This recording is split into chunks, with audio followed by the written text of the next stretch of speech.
Alrighty, good evening, everybody.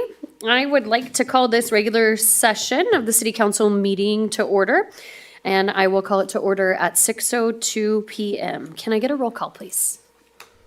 Councilmember Laura? Here. Councilmember Finn? Here. Councilmember Martinez? Here. Mayor Pro Tem White? Here. Mayor Foy? Here. And City Attorney, can we get a report on closed session, please? Yes, the council met in closed session. Item B1 was conference with legal counsel regarding existing litigation. That's the Rosa Maria Ruiz versus City of Beaumont matter. There was no reportable action taken.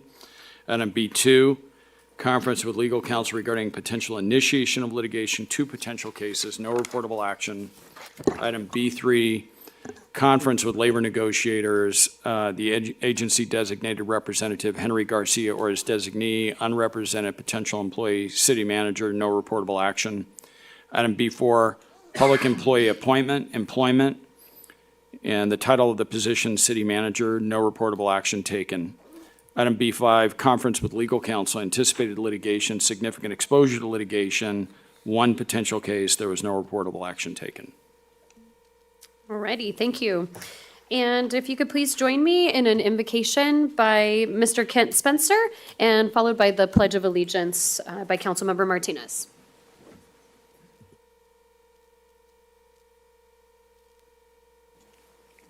Good evening. Let's pray. Lord, I thank you for the privilege to pray for this council meeting tonight. Give each member of the council and key representatives wisdom in the decisions that affect the people and the businesses in Beaumont. May you bless all that is said and done here tonight. We ask all these things in your name, Jesus Christ. Amen. Please join me in the Pledge of Allegiance. Ready, begin. I pledge allegiance to the flag of the United States of America and to the republic for which it stands, one nation, under God, indivisible, with liberty and justice for all.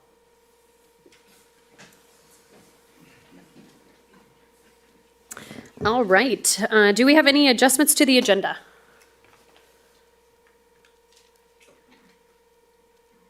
Yes, Mayor and City Council, we would like to pull item G6 from the agenda with no further action. Okay, very good. We will be pulling item G6 from the consent calendar. Okay. Do we know if there's any public comments for item G6? Thank you, Lloyd. I have no written requests. Simone, do we have any callers on the line for item G6? We have no callers at this time. All right, excellent. All right, and we will begin our meeting with recognition for a special young man today. So tonight we have the pleasure of recognizing a very special young member of our community who has earned a truly remarkable opportunity. So Alonzo, are you here with us today? All right, I see him sitting over there. Alonzo is joining us this evening as he was recently invited to join the Real Madrid Soccer Club. That's exciting. That's, I think, a local club here, isn't it? No, it's a club in Spain. It's the best club worldwide. Oh, awesome. So for those of you who follow soccer, you know this is an extraordinary achievement and a rare opportunity for a player of any age.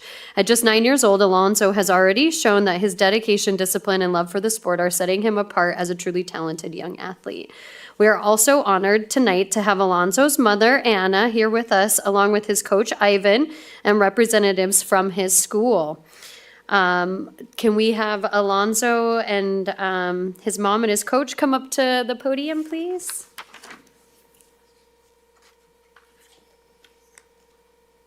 All righty. Well, Alonso, you have worked incredibly hard to get here, and the city of Beaumont is very proud to have you representing our community on the field. We will be cheering you on every single step of the way. So we have a little certificate for you, and the certificate says, in Certificate of Recognition, Beaumont Youth Real Madrid Foundation, Alonso Guillen, for the athletic achievements of being selected to train with the Real Madrid Soccer Club in Madrid, Spain. Alonso was one of 22 soccer players chosen by Real Madrid from a nationwide group. The city of Beaumont is pleased to honor you and your achievements. Come on up here. What was Coach Evan?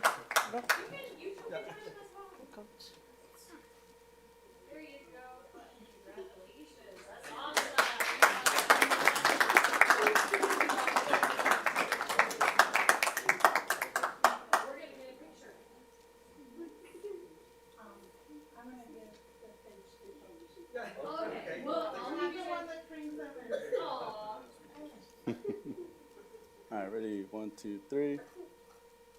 All right, one more. 1, 2, 3. You want to get up there, Mom? You want to get up there with them for a picture? Yeah.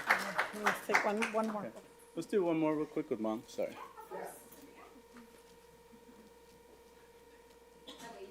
Yes. All right. There we are. Ready? 1, 2, 3. Good.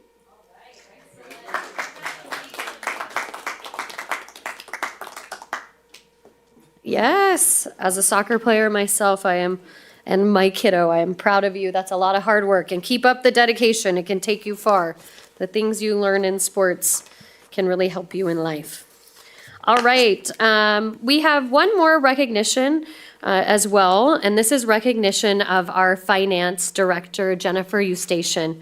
So Jennifer joined the City of Beaumont in 2017 as a senior accountant. In 2021, she briefly served as interim finance director before being selected for the permanent position in which she currently holds.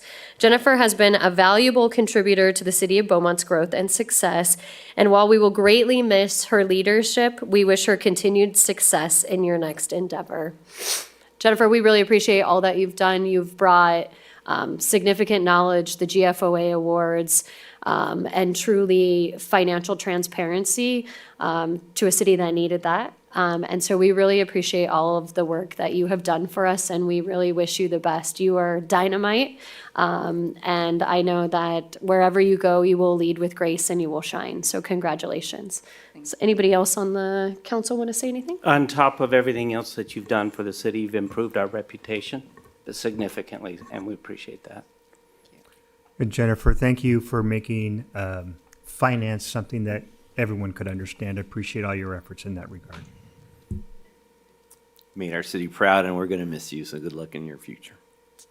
Jennifer, you did a wonderful job, built a good team, and having served on the Finance and Audit Committee, I certainly learned a lot, and you've been a good resource, and we wish you the best in your next endeavor. We're going to miss you.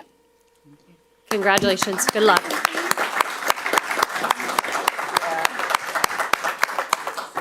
I do. I wrote something, so I have to say something. I'm going to try to get through this without crying anymore.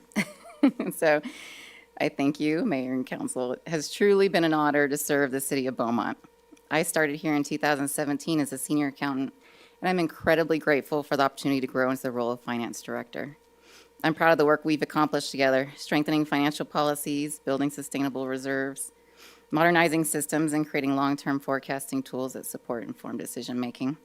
But none of that happens because of one person. It happens because of strong leadership from this council and a dedicated finance team that works hard every day behind the scenes. I've been fortunate to work alongside people who genuinely care about this community. So as I move on to my next chapter, I leave knowing the city has the tools, policies, and framework in place to navigate whatever the future may bring. So thank you for the opportunity to serve this community. Thank you.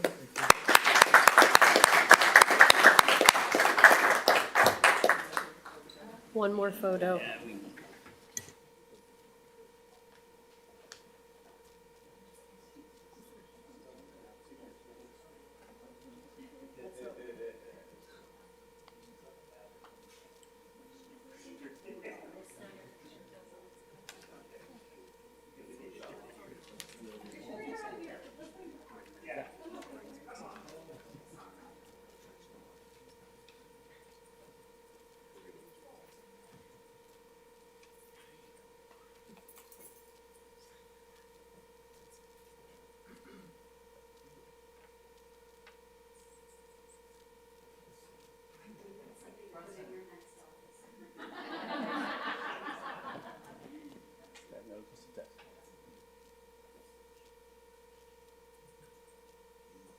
Perfect. All right, ready? 1, 2, 3. Good. Mayor, I'd like one with the entire directors and their staff. We can, come on, guys. Come on up. Maybe we could be in the middle right here, right underneath.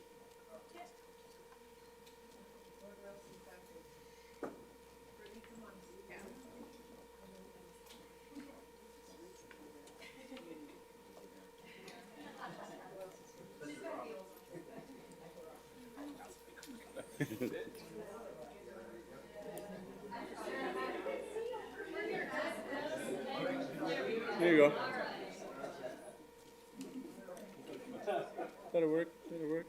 Just scoot over a little bit so they can squeeze in too. Yep, right there. Perfect. And you guys are all good. You can only see his. Yeah. Do you want me to get guys up top? There we go.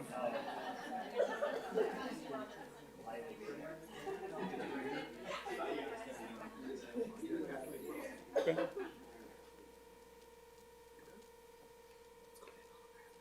All right, ready? 1, 2, 3. And then one more, just for good measure. Ready? 1, 2, 3. Good.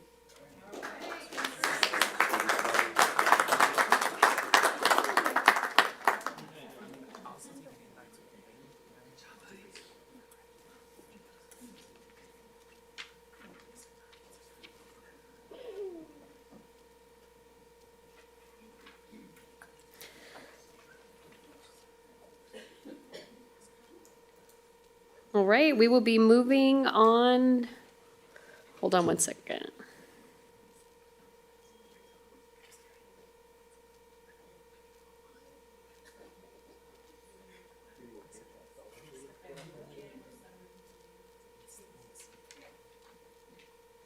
All right, we will be moving on to our public comment period for items that are not on the agenda. Any one person may address the city council on any matter not on this agenda. If you wish to speak, please fill out a public comment form provided at the back table and give it to the city clerk. There's a 3-minute time limit on public comments. There's no sharing or passing of time to another person. State law prohibits the city council from discussing or taking actions brought up by your comments. Nicole, do we have any public comment? I have no written requests. Simone, do we have any callers on the line? We have no callers at this time. Alrighty, then we will be moving to consent calendar. Are there any items to be pulled for discussion?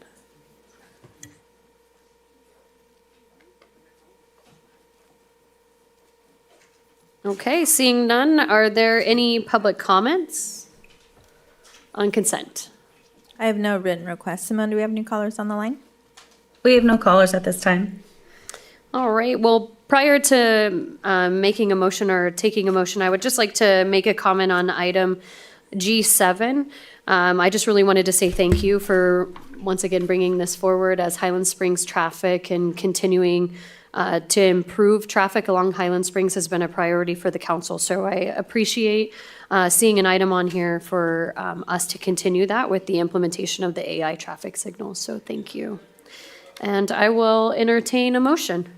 Mayor, I'll make a motion to approve consent calendar items G1 through G5 and G7 through G9. I'll second. All right, can I get a roll call? Councilmember Laura? Yes. Councilmember Finn? Yes. Councilmember Martinez? Yes. Mayor Pro Tem White? Yes. Mayor Foy?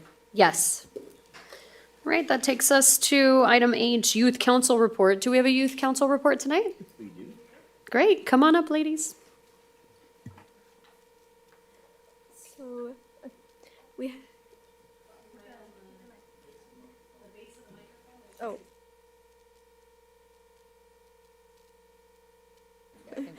Okay. We had a meeting on February 10th, and we got to meet our lovely mayor, and we got to ask her questions all about why she became mayor, what are her plans, what she's hoping on accomplishing during her time, and we got to learn a lot more about just why she is mayor and more about her in general. We got to learn about her passions and what drives her to continue working, and it was great. Wonderful. Thank you guys. It was an absolute honor to be with you guys. You truly surprised me with your questions that you guys asked. They stumped me at times, like, oh my gosh, I wouldn't have even thought to ask that question. So just a word of encouragement as always to you guys, like we talked about, continue to focus on the community, continue to provide services and get involved. And I'm really proud of all the work that you guys are doing under the direction of Councilmember Martinez. It's really awesome to see you guys push forward. You guys have a very bright future. So thank you. All right, we will move to our public hearings. Item I-1, which is the third amendment to the fiscal year 2026 through 2030 capital improvement plan. And we will have our first staff report by Matthew Mendoza. And yeah.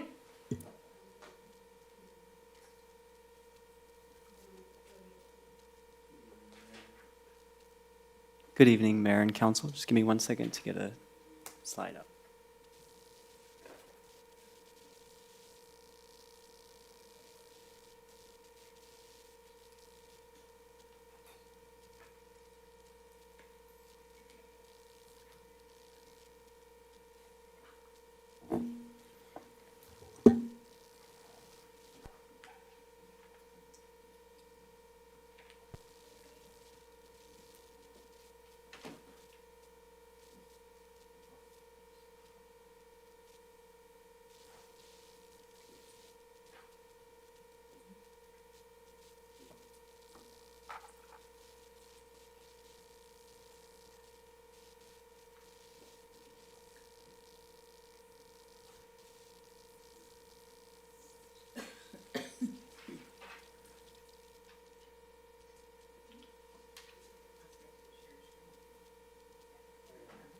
All right, we can see it.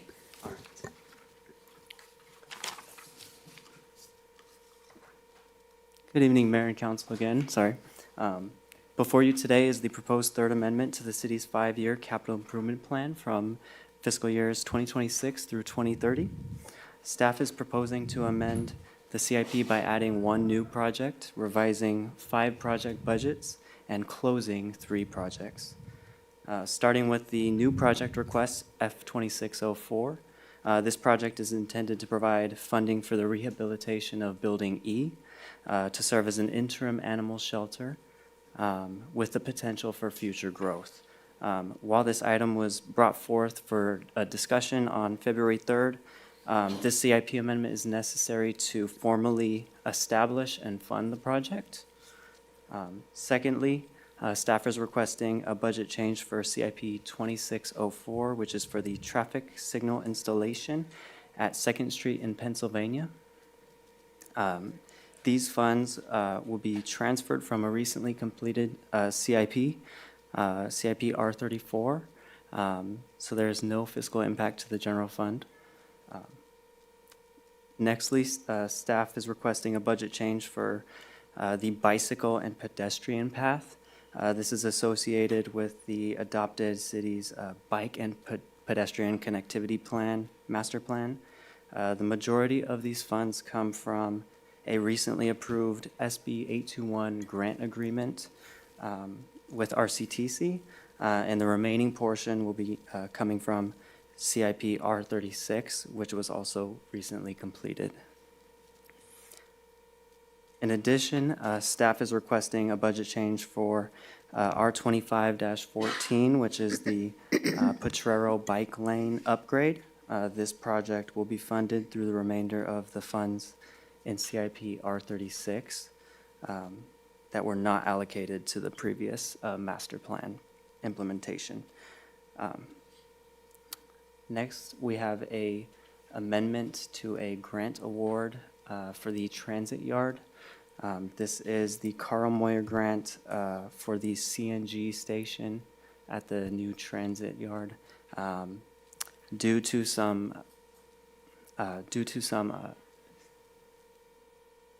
updated projections, there is no longer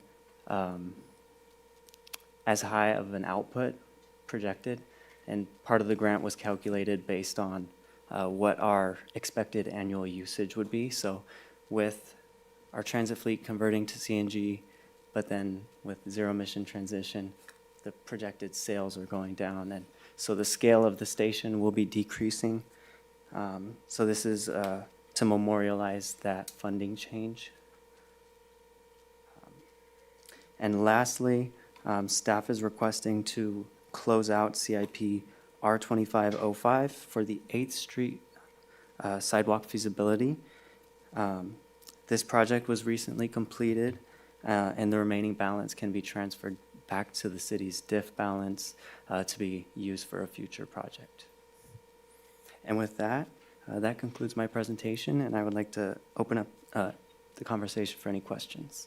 Alrighty, great. Thank you, Mr. Mendoza. I will open up this public hearing at 6:23. And Nicole, do we have any public comments? I have no written requests. Simone, do we have any callers on the line? We have no callers at this time. All right, then I will close the public hearing at 6:23 and open it up for further council discussion.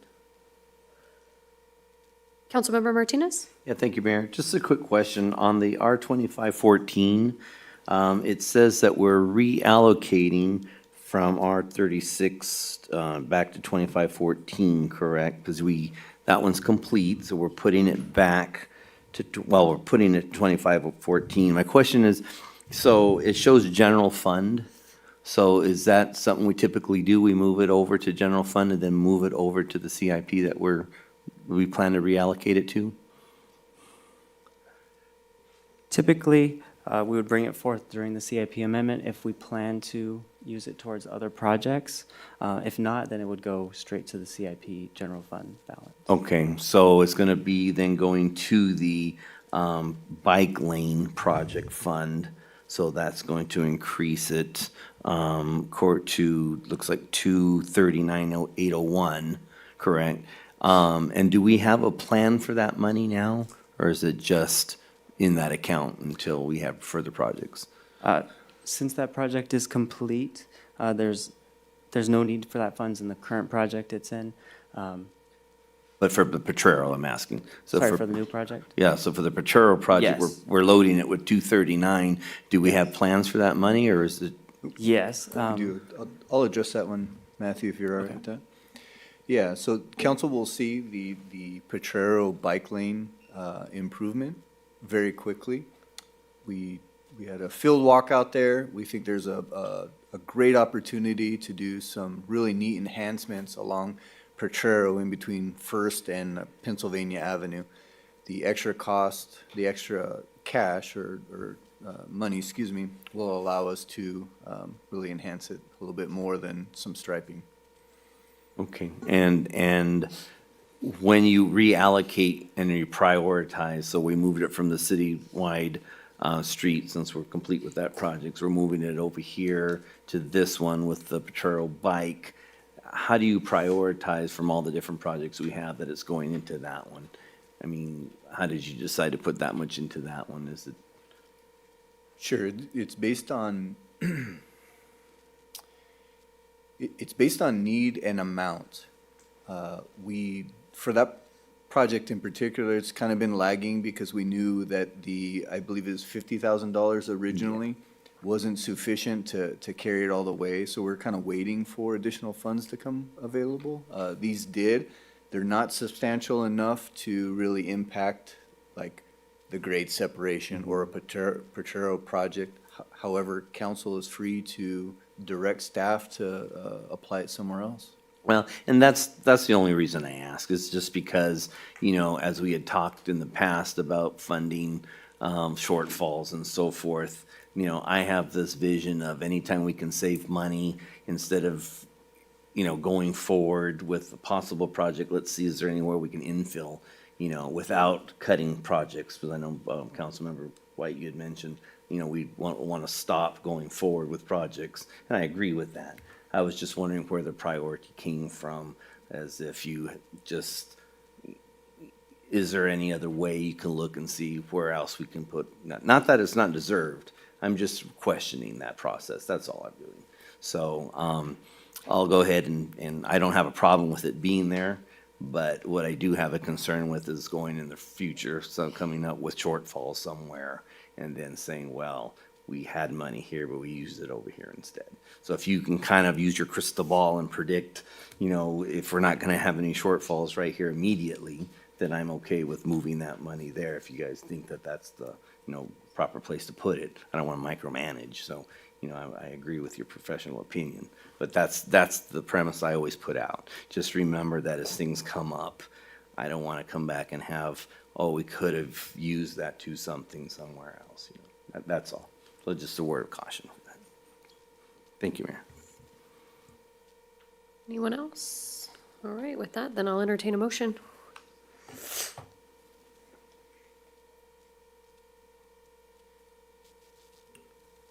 Mayor, did we open and close the public hearing? Yes. Okay, Yes, yes, yes. apologies. All right, so I'll move that we waive the full reading and adopt by title only a resolution of the City Council of the City of Beaumont amending the 5-year capital improvement plan for fiscal year 2026 through 2030. I'll second. Can I get a roll call, please? Councilmember Laura? Yes. Councilmember Finn? Yes. Councilmember Martinez? Yes. Mayor Pro Tem White? Yes. Mayor Voigt? Yes. Alrighty, that takes us to action items. Item J1, approval of professional services agreement with Spicer Consulting Group for fiscal impact model development and fiscal impact analysis review services. And Ms. Eustachian, one of your last ones? One of them. I'm not gone quite yet. So tonight, I'm requesting approval of professional services agreement with Spicer Consulting Group to develop a city-owned fiscal impact model and provide fiscal impact review services. So as development activity comes through the process, it's critical that the city evaluate projects using consistent assumptions and methodologies to protect the long-term sustainability of the general fund. Historically, staff have relied on applicant-prepared studies and consultant reviews on a project-by-project basis. While effective, that approach does not provide a standardized framework owned and controlled by the city. So this agreement would allow us to establish a uniform fiscal impact model that applies consistent revenue and cost assumptions in line with adopted budget and fiscal policies, distinguishes between fixed and variable service costs, identifies service thresholds that may require additional staffing or capital investment, and is delivered in an editable format under city control. So this model will serve as the baseline tool for evaluating all future development projects and reviewing applicant-prepared analysis. In addition, Spicer will use the city's model to conduct project-specific fiscal reviews as needed to ensure consistency with our policies and assumptions. Staff recommends Spicer based on their familiarity with the city's general fund structure and prior fiscal analysis work. Staff also reached out to 2 other firms who indicated that they could not provide these services or recommended our current CFD administrator for this scope. So the fiscal impact model will cost $12,500 funded from contingency. Project-specific reviews will range from $2,500 to $12,000 depending on complexity and are anticipated to be funded through development review fees. The total agreement is not to exceed $40,000 and staff recommends approval. So I'm happy to answer any questions you have, and Shane Spicer is also in the audience for any questions. Great, thank you. Do we have any public comments for this item? I have no written requests. Simone, do we have any callers on the line? We have no callers at this time. Okay, seeing none, then I will open up to council discussion. Is there a condition that Ms. Eustachian follows this project through? Should be, I agree. I just want to say thank you for doing the due diligence to go out and see if there was anybody else for the project. And as we hear, it sounds like we have the person for the job. So I will go ahead and make a motion to approve a new professional services agreement with Spicer Consulting Group in an amount not to exceed $40,000 to provide fiscal impact model development and fiscal impact analysis review services. I'll second. Can I get a roll call, please? Councilmember Laura? Yes. Councilmember Finn? Yes. Councilmember Martinez? Yes. Mayor Pro Tem White? Yes. Mayor Voigt? Yes. All right, and that takes us to our neighborhood traffic program. And we will have a staff report by Robert Vestal. Yeah, thank you. Sure. Thank you, Mayor. IT, if I can get my screen shown. Thank you. All right. So the City of Beaumont's Neighborhood Traffic Management Plan, NTMP, is designed to address traffic safety concerns in residential neighborhoods, such as speeding, increased traffic volumes, and changing land use. The program uses a balanced, data-driven approach that prioritizes neighborhood livability, public safety, and efficient mobility. Solutions are developed through collaboration among residents, the Public Works Department, law enforcement, schools, traffic engineering professionals, and other city stakeholders.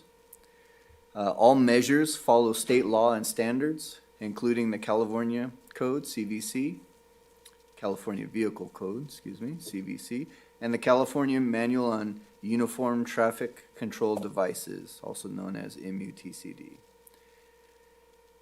The NTMP, the Neighborhood Traffic Management Program, includes 5 key steps, which is initiated first with the request or petition. This is generally initiated by residents, other staff members, or even council members. Residents submit their concerns or petitions to Public Works online. After we receive it, we initiate phase 2, which is the evaluation. City staff conducts traffic studies, field reviews, and data analysis. That moves to the 3rd phase, which is a response. Findings and potential solutions are shared with the resident. And then second to last, implementation. Excuse me, Robert, yeah. if you're doing slides, we're not seeing any changes. Yeah, I'm not doing, I'm sorry. Okay, all right, just making sure. We're missing out on the- So boring. We're missing out on the slides. Yeah, I apologize. So implementation approved measures are installed, timelines vary by measure, and then finally, lastly, review. Post-installation monitoring ensures effectiveness. Yeah, sorry about that. That was way too long for one slide. All right. So purpose and why this matters. This formalizes the city's approach to neighborhood traffic safety concerns. It's transparent and has a consistent framework. It complies with the state law and engineering standards. Residents frequently request traffic calming measures, which is why this really is important and why it matters. In this last year, we received 33 requests. Half of those, about 16, were requests for stop signs. About 5 of them were for speed humps or speed bumps in their request. And then a mix of traffic signals, curb painting, and some specialties. And lastly, this program is comparable with other cities like Hemet, Riverside, Redlands, Anaheim, and several others.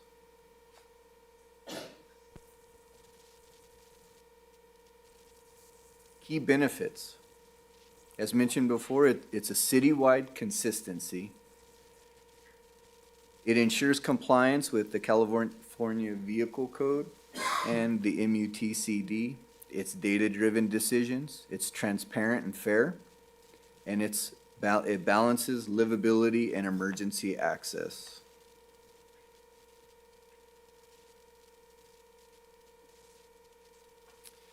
All right, so traffic calming measures. Just a quick note. The items listed here are the ones that we routinely implement.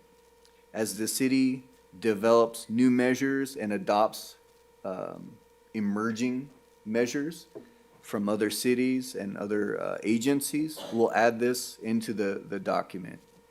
A good example of a measure that's not included is traffic striping, similar to when you get off the SR 60 onto 6th Street. You'll notice that there's lines on either side. That is a visual measure to help reduce speeds.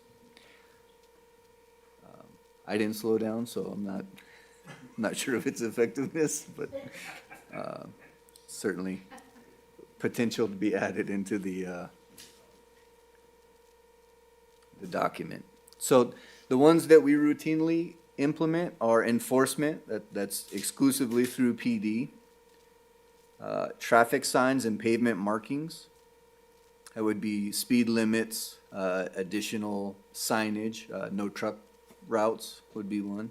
Stop signs, traffic signals, and then lastly, speed humps. Speed humps is in addition to this document. I don't think I mentioned this earlier, but council has heard a verbal presentation of this document about 3 years ago. It was done under the city manager's report, so it wasn't a formal document. We have since formalized it, and that's what you're receiving today.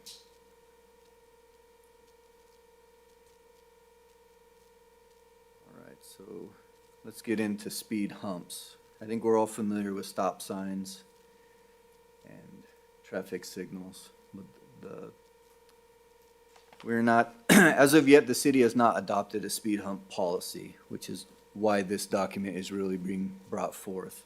So what are speed humps? Speed humps are raised pavement features designed to slow vehicles on residential streets while maintaining reasonable driver comfort. They differ from speed bumps because they provide gradual deflection, reducing discomfort and vehicle damage. A speed bump is typically found in a commercial parking lot. It's very abrupt. No one really enjoys those. A speed hump is an engineered measure really designed for the speed at which you want to control traffic at. The purpose is that it's intended to reduce vehicle speeds and improve neighborhood safety, commonly used in residential areas where speeding is a concern.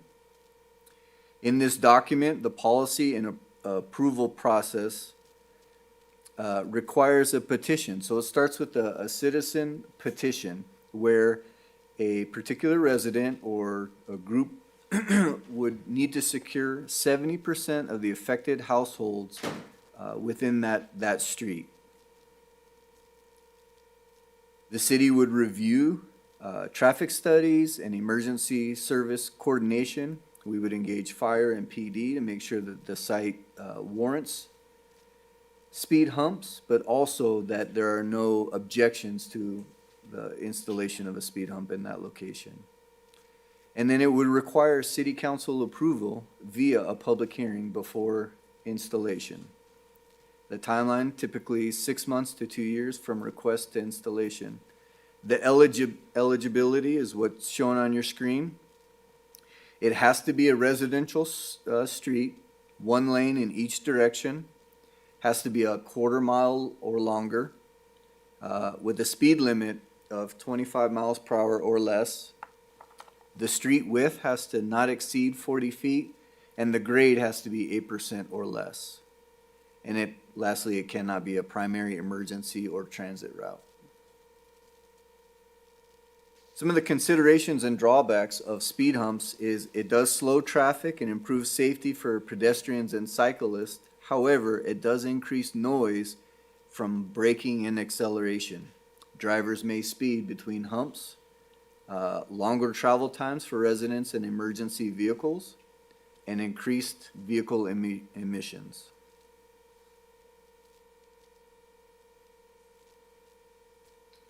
Oh, I was supposed to take that out. Sorry. Yeah, for sure. So the action today is to adopt this policy. As I mentioned earlier, the city has been implementing all of the other criteria except for the speed humps within the last year, and we've been very effective about it. Our response time is within 2 weeks to notify the resident, and then implementation time after that really depends on our ability to collect data, and then also the actual measure implemented. So a traffic signal can take up to 2 years, a stop sign can take up to a week to 6 months. So with that, I'll open it up to any questions. All right, thank you, Mr. Vestal. Do we have any public comments for this item? I have no written requests. Simone, do we have any callers on the line? We have no callers at this time. All right, then I will open it up to council discussion. You want to start us off, or you want me to? I just wanted, yeah. If you would. Yeah, Sure. I just wanted to give them a comment that I appreciate the speed hump in there. When I was mayor, it was one of the frequent things that I was called on about speed humps, and we really didn't have a way to talk it out with the residents about why they would be or wouldn't be a good idea. You know, so I like the way that the procedure's set out, and it is consistent, and would follow this for everyone and go with whether the criteria matches or not. So I appreciate that. I think this is gonna really help with those residents that don't understand or perhaps want it, but they have to now get their neighbors involved, you know, within the neighborhood. So I appreciate that. So that was all I wanted to mention. Yeah, thank you. And I have a question regarding that. With regards to the 70% of households in the area, is that specific to the speed humps or any of these changes that are requested? Yeah, it is specific to the speed hump only. Okay, very good. And then just a question and maybe a discussion for my other council members up here. If we have designated that fire, I think where you can paint the curb colors, we have designated that authority to the Public Works Director. Is there an appetite to continue to direct this decision to the Public Works Director versus bringing it forward as a council discussion if it meets all the criteria? I mean, it seems very data-driven and kind of approached. I don't know if there's an appetite for that, but that was something that I was thinking about. If they met all the requirements, it's going to be the recommendation from the Director of Public Works, then does it need to have a further level of bureaucracy from us? I don't know the answer, but just a thought that maybe we could walk through. Mayor? Yeah. May I? Thanks. I think it's a good question. Robert, we have some other cities that have put those in. Do you know if they have gone to council for all those decisions? Some do, some don't. The ones that do have emphasized the ability to make it a public notice. It is really the emphasis, not necessarily the council approval. Okay, gotcha. Perhaps maybe that's- a good compromise would be that it'd be, come forward as a consent, item, that it's there, it's Notice. noticed and so forth, and then the council, if they need to comment on it or so forth, and then we could pull it for discussion if it was needed, if it was maybe somebody, there's opposition to it outside of maybe the support, that gives them the public opportunity to come and voice their opinion. Yeah, I think that's a good perspective. Councilmember, Mayor Pro Tem White? Just the first restriping of the road out here, did that come to council? On 6th Street? Yeah. It did not. Yeah, I think we should have this come to council. Okay. Councilmember Lara? Yeah, you did mention that once you have finished your review, it does come to council for approval, correct? Or no? For the speed hump only. Okay. So, yeah, for speed hump only, I'm okay with that. I do appreciate the fact that you've got this in a policy now that has a specific flow to it. Obviously, it's data-driven, Mr. Engineer. Appreciate that. Have you ever considered in lieu of speed humps, I know that some cities have done, I just call them larger size truncated domes, similar to, they're similar to like the ADA ones, only they're bigger and I think they also work as a traffic calming and aggravating and agitating as well. Yeah, so that is definitely a possibility. I think Public Works should explore that further. Okay.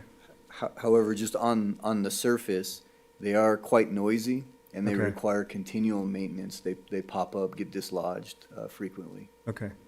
Yeah, no, then I'm good with the humps. If the noise, I guess, would be an issue as well if you don't. I hadn't thought of that. Thank you very much, Mr. Vestal. Appreciate that. Good job. All right. Well, if nothing further, do we have a motion or any other discussion? Mayor, I'll move that we adopt, I move that we adopt the neighborhood traffic management plan. I'll second. All right. Can I get a roll call? Councilmember Laura? Yes. Councilmember Finn? Yes. Councilmember Martinez? Yes. Mayor Pro Tem White? Yes. Mayor Voigt? Yes. All right. That takes us to item J3, the Cherry Festival 2026 relocation analysis. And the staff report is going to be by Mr. Romo. Yes, thank you, Mayor, members of the City Council. So the idea today is to give you a cost breakdown for the potential relocation of the Cherry Festival to the city-owned 30-acre site over on Cougar and Beaumont Avenue. On February 3rd, you requested that staff look at what these costs would entail and return tonight with a cost breakdown. The analysis that we have presented to you tonight, it identifies the anticipated cost categories that are associated with the Cherry Festival at this proposed site, but also distinguishes between the city and the foundation's cost, the Cherries of the Past Foundation, who, by the way, we do have staff members here and board member, correct? Yes. So we are identifying, with the exception of entertainment, community engagement, and food beer categories, estimates that are primarily based on the 2025 event costs. And given our timeline here, these are planning level estimates. We have not yet taken the site plan to the city's DRC for review. So in looking at what we broke down, we first looked at the planning level city costs to be able to prepare this site for the temporary event. So again, we're looking at what would look at Noble Creek, which would be the full service traffic control, the perimeter fencing that would be needed. Keeping in mind that after putting this report together, we did talk to the foundation about the foundation taking on the responsibility of the fencing. So you'll see in the cost breakdown that the foundation has an estimate for perimeter and interior fencing, temporary fencing, of a little under $15,000. So if they were to take on that responsibility, this $78,000 would go away. So the city would no longer be responsible for that. We're also looking at the temporary lighting for the parking lot and the event area, the temporary water service, and we have talked to our water agency about this. There's a possibility for sponsorship there, but we don't know just yet. Portable restrooms, hand washing stations, event security, again, everything that we anticipate for a vacant site. Contracted weed abatement, but also keeping in mind that that is a possible sponsorship opportunity. So that might not have to be city costs, it could be a sponsorship cost. And also there is a cost savings in the sense that we're already anticipating the weed abatement for that site because it's city-owned, and we have to do it prior to the 4th of July event. So again, that's a cost that not necessarily would take place because we're already doing it. Overtime for police services, supplemental fire services, shuttle services to and from the event, public works staff for the event, and community services staff as well. Temporary shade structures, again, that could also be the responsibility of the foundation. Special event insurance, system for collecting parking fees if the city decided to charge fees. And again, we have a total of about 1,320 parking spaces possible at this facility. The idea of also having just VIP parking as part of the pre-sales could be put in there. That means maybe we could have 100 VIP parking spaces dedicated for anyone that wants to come in and, be parked right in the front so they can enter the event quickly. So the total cost with a contingency of 10%, we're talking about $412,766. Now, in 2025, the city had a total event cost of about $260,000. When we look at the Cherries of the Past Foundation costs, they would be saving the first item that you see there, the rental of the facility.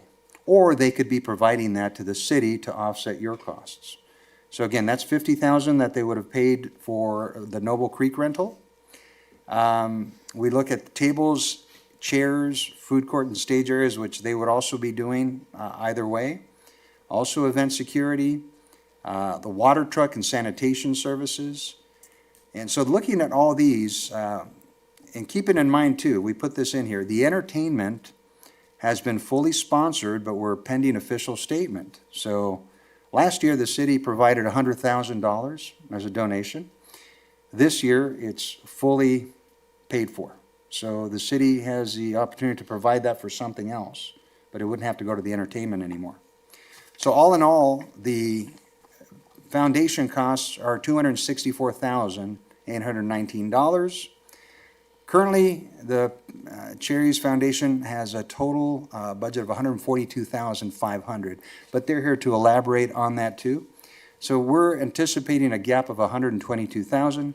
But again, keeping in mind what I just told you about some of the things that could be sponsored, that could go down to as low as $70,000. So additional considerations for this site, there's a middle school located across Cougar. But to reduce any conflicts with school operations, festival activities on Thursday and Friday are planned after 5 p.m., so there wouldn't be any conflict with the school. And the scheduling approach is intended to minimize noise, pedestrian activity, anything that's happening along Cougar. Preliminary public safety review. Now, both police and fire, we have talked to our chiefs and our staff. They don't see any issue with this site. No additional concerns that would say these are unsurmountable. However, there will be additional review as part of the DRC process. So the site plans are being refined and the event details as well will be finalized as part of that DRC review process. The other thing to consider is weather and site conditions. As you know, with an event taking place on a 30-acre vacant site, there's always risks that are related to weather conditions. If there's ponding, for instance, on the site, if it's rain, winds, heavy winds, with dust control and so forth. But keeping in mind that the Cherry Festival has historically always operated on a rain or shine event. So they would be taking place anyways. The only thing is we would have to make sure we mitigate those impacts on this, if that were to happen. Cost efficiencies, like I mentioned, the 4th of July fireworks prep, that's happening anyways. So you would still need the fencing for that. And if we were going to go ahead and do the fencing, the cost for the fencing is really the installation and the removal. So it really hasn't not much to do with the month to month. So we'll keep that on there. If the foundation ends up paying for that, what we'll do is we'll just pay the month to month, which I believe, Robert, correct me if I'm wrong, the monthly would be about $500 a month, roughly? Okay, so there wouldn't be much cost, if we had it for 2 additional months, till the end of the 4th of July.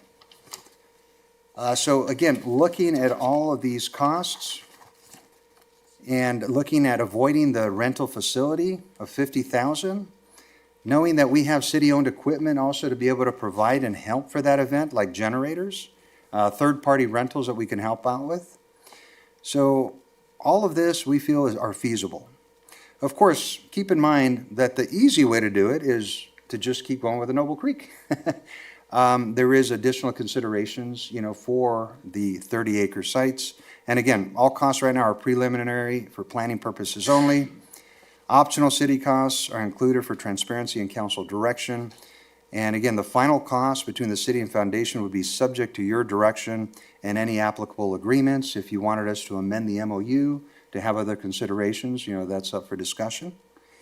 So all in all, city has approximately $219,000 budgeted, $100,000 for the sponsorship, $59,000 for traffic control, $14,000 for the weed abatement, $10,000 for budgeted for the 4th of July fencing, individual department overtime costs, $6,000 for transit services and $30,000 for community services. Those are already budgeted.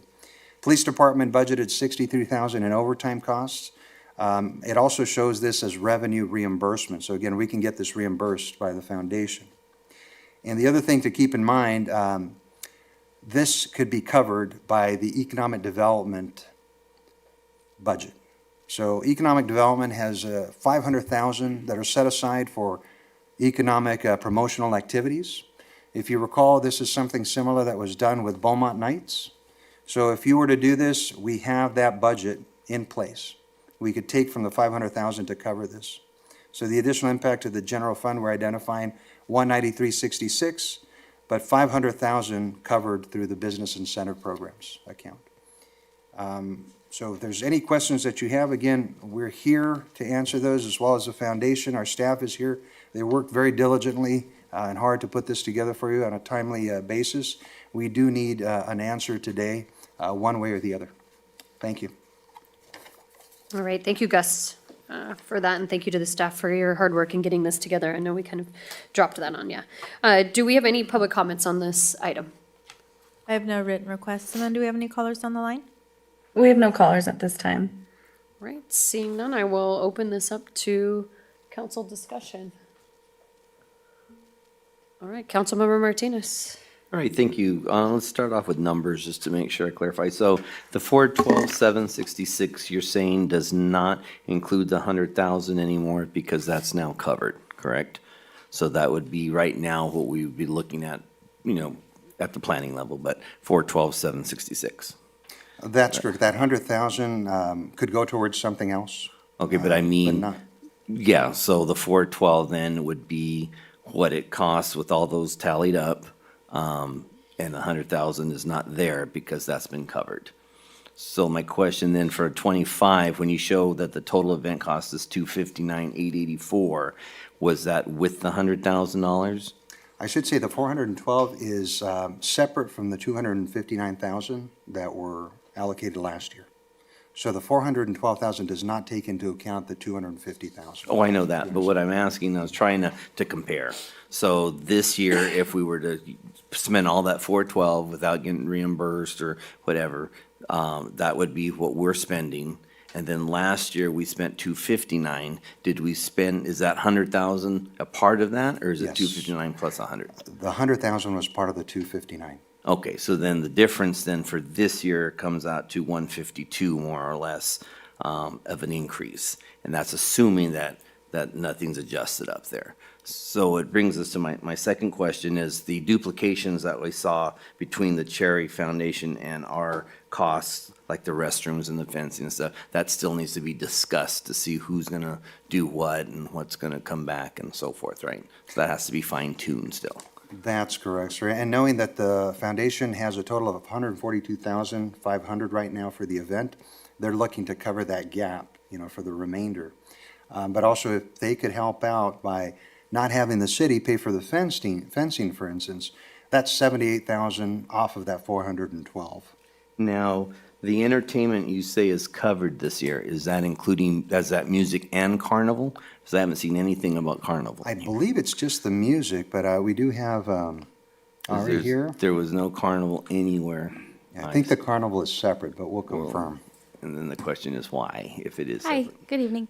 The Carnival is a partner. We're contracted in partnership with them, and they reimburse us a settlement check for their revenue. So they are not an expense that comes out of the foundation's budget at all. Okay, so you don't rent them? Correct. Okay, so they come in and their money comes off of their sales? Yes. That they get. So foundation's not taking a percentage or portion of those sales? No, the foundation takes a percentage of the sales. We do not contract them and pay for them to be there. It's the other way around. So there's no expense, but there is revenue? Correct. Okay, that explains a lot, so I appreciate that. Okay, thank you. And then Gus, so for the weather, I get concerned about having a rainy time and having a muddy event. I know that when we're at Stewart Park, most of that was in grass. So, it gets soggy and stuff, but it wouldn't get muddy. And then at Noble Creek, of course, you still have the same grassy area, except for the carnival, was a lot of dirt. And then most of it was on pavement. So we haven't really foreseen a Cherry Festival totally on dirt. Or whatever weeds are there at that time.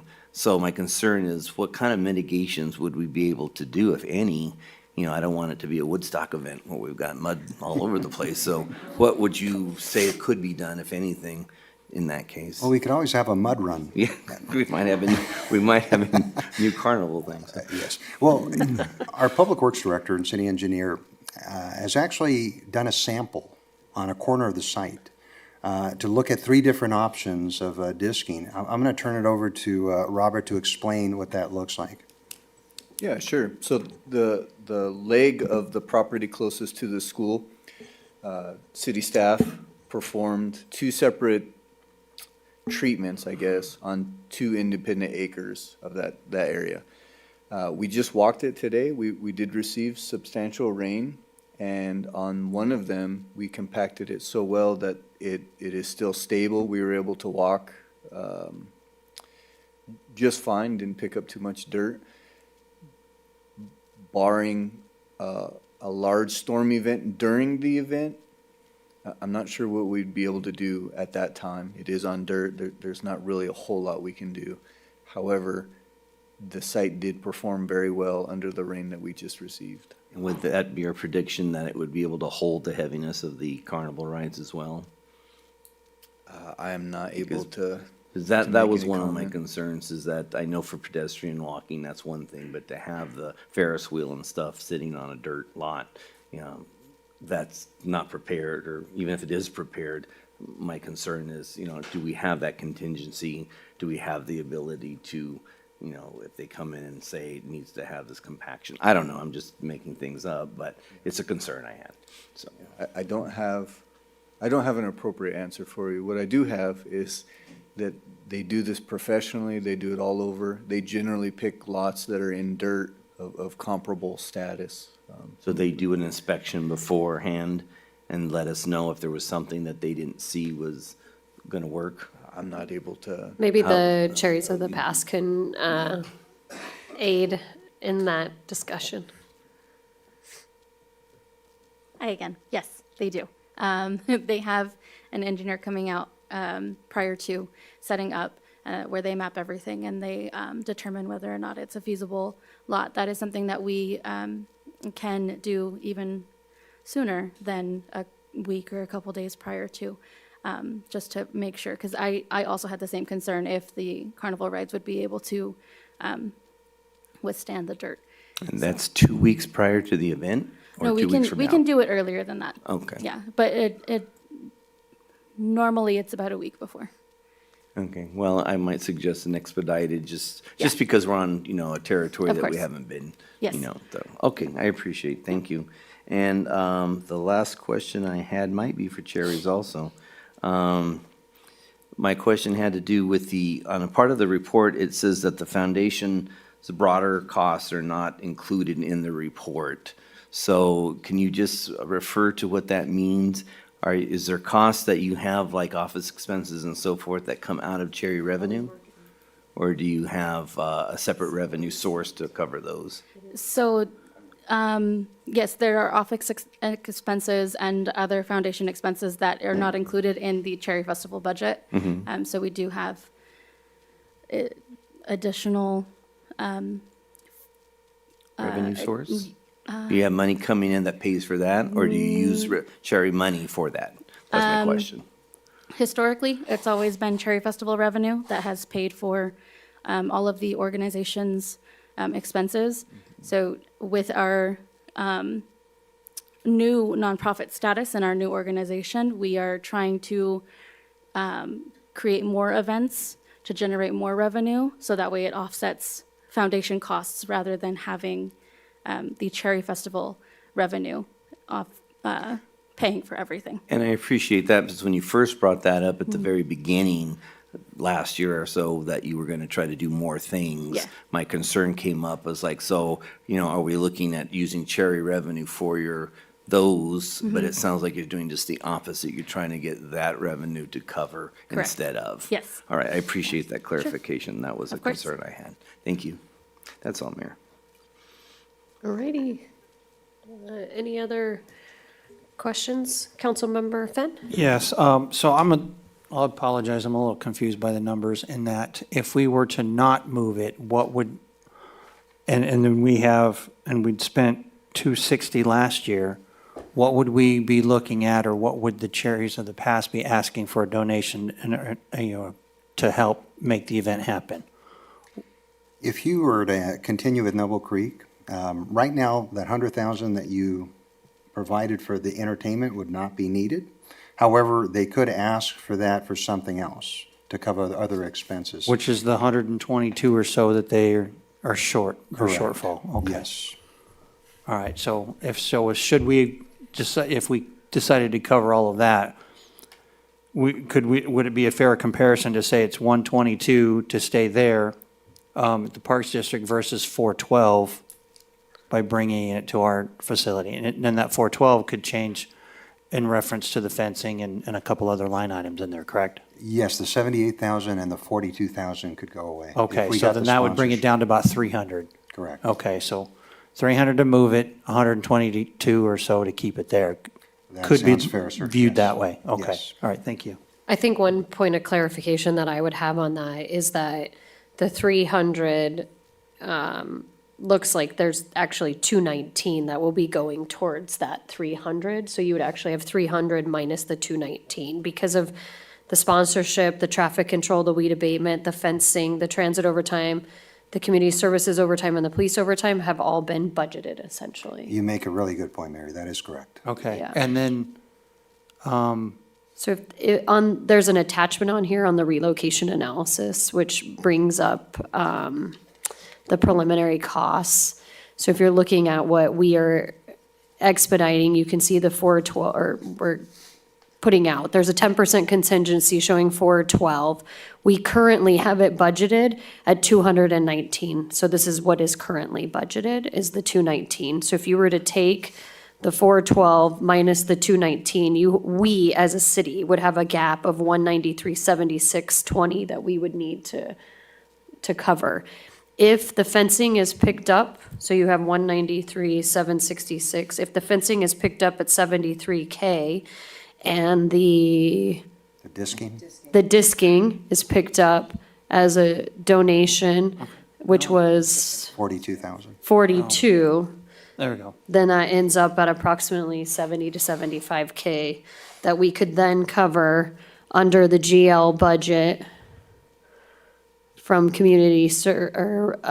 the GL For economic development. for economic development as a community engagement event.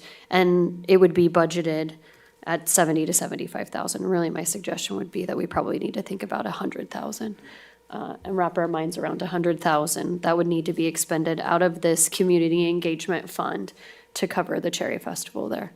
So really, we have no impact to general fund except for what's already programmed. That's correct, Mayor. And keeping in mind that we did put that 37,524 contingency, Correct. which may not be used. Okay, thank you, Mayor. You know, I just wanted to kind of further, just kind of bring up my thoughts on this. As we've discussed over and over again with regards to these events, it's nice to try and think of a longer term plan. And while I want to feel like the police station will be built in the next, let's say, 7 to 10 years, I think this gives us a 5-year plan and gives us an opportunity to hold some other events for now, and at least gives us a home for a little while we think about another home. And I do think that this gives us the opportunity for Cherries of the Past to continue to grow their program, which is what they're really trying to do. And I think that what we've seen here, in my opinion, is an excellent good faith effort by Cherries of the Past to continue to go out and search other opportunities, which I don't think that we've seen in the past. So it's very encouraging to see the potential donation for your entertainment. And I think that I've heard that they've been pounding the pavement with a lot of different people to try and get sponsorships. And more than anything, I think that good faith goes a long way. And I want you guys to be recognized for that, because I think that takes a lot of work and a lot of grit. And I think you still have the time to do it, to even lower costs potentially. And I think has been mentioned numerous times on this dais that the city has really subsidized this event for a long time, and we didn't really recognize that at the beginning. And I do know that while we're putting a lot of pressure on our staff to do something of this size and nature, I know that our staff, and I have full confidence that they believe in this event and that they want to see it to be successful as well. And I think with the partnership, we can really bring an event that knocks it out of the park. Probably a poor choice. Wow, good one. And I just think that we really have some great opportunities to continue to develop this partnership. I really do. Councilmember Lara. Yes, I'm sorry. Can I get you back up again, that the representative? I've forgotten your name. I want to just echo the mayor's comments and your efforts. I understand that you've already replanned the layout of the carnival as well. I did. You've already gotten the sponsorship of the entertainment, so that kudos to you for that. Thank you. So let me ask you, are you comfortable with moving this project, or did I put you on the spot? A little bit. Okay, well, I would like to speak for all of my board, my executive board, my board of directors. There is some hesitancy. Okay, We're concerned about environmental concerns. Is it going to be feasible? Is it going to be ready in time?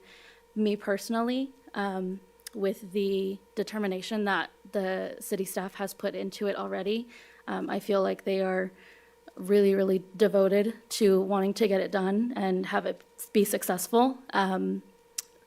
So I think we just want the festival to happen. We want it to succeed. When I say succeed, I literally probably just mean like have opening day happen and have people come in. Like, right. As long as that is everybody's goal, I personally think that it could be possible. But that doesn't mean that I don't have hesitations or concerns. sure. I think as you can tell, we all do, Yeah. right? I mean, it's something that's new. We're going into territory that we've never ventured into before Yes. either. But I think that, as the mayor indicated, I think there's an opportunity for a great partnership here. I agree. One of the concerns that I've had for years is, how do we sustain this? And I think maybe we're looking at a potential option of sustaining this, and hopefully it's the beginning of something new. So I just wanted to commend you for your efforts, though, Thank you. and thank the board for their support. Thank you. I will definitely take that back to them. Thank you. Thanks. That's all I have, Mayor. Thank you. Councilmember White, or Mayor Pro Tem, excuse me. That's okay. So first of all, for the knock it out of the park comment, that's jvoigt@beaumontca.gov.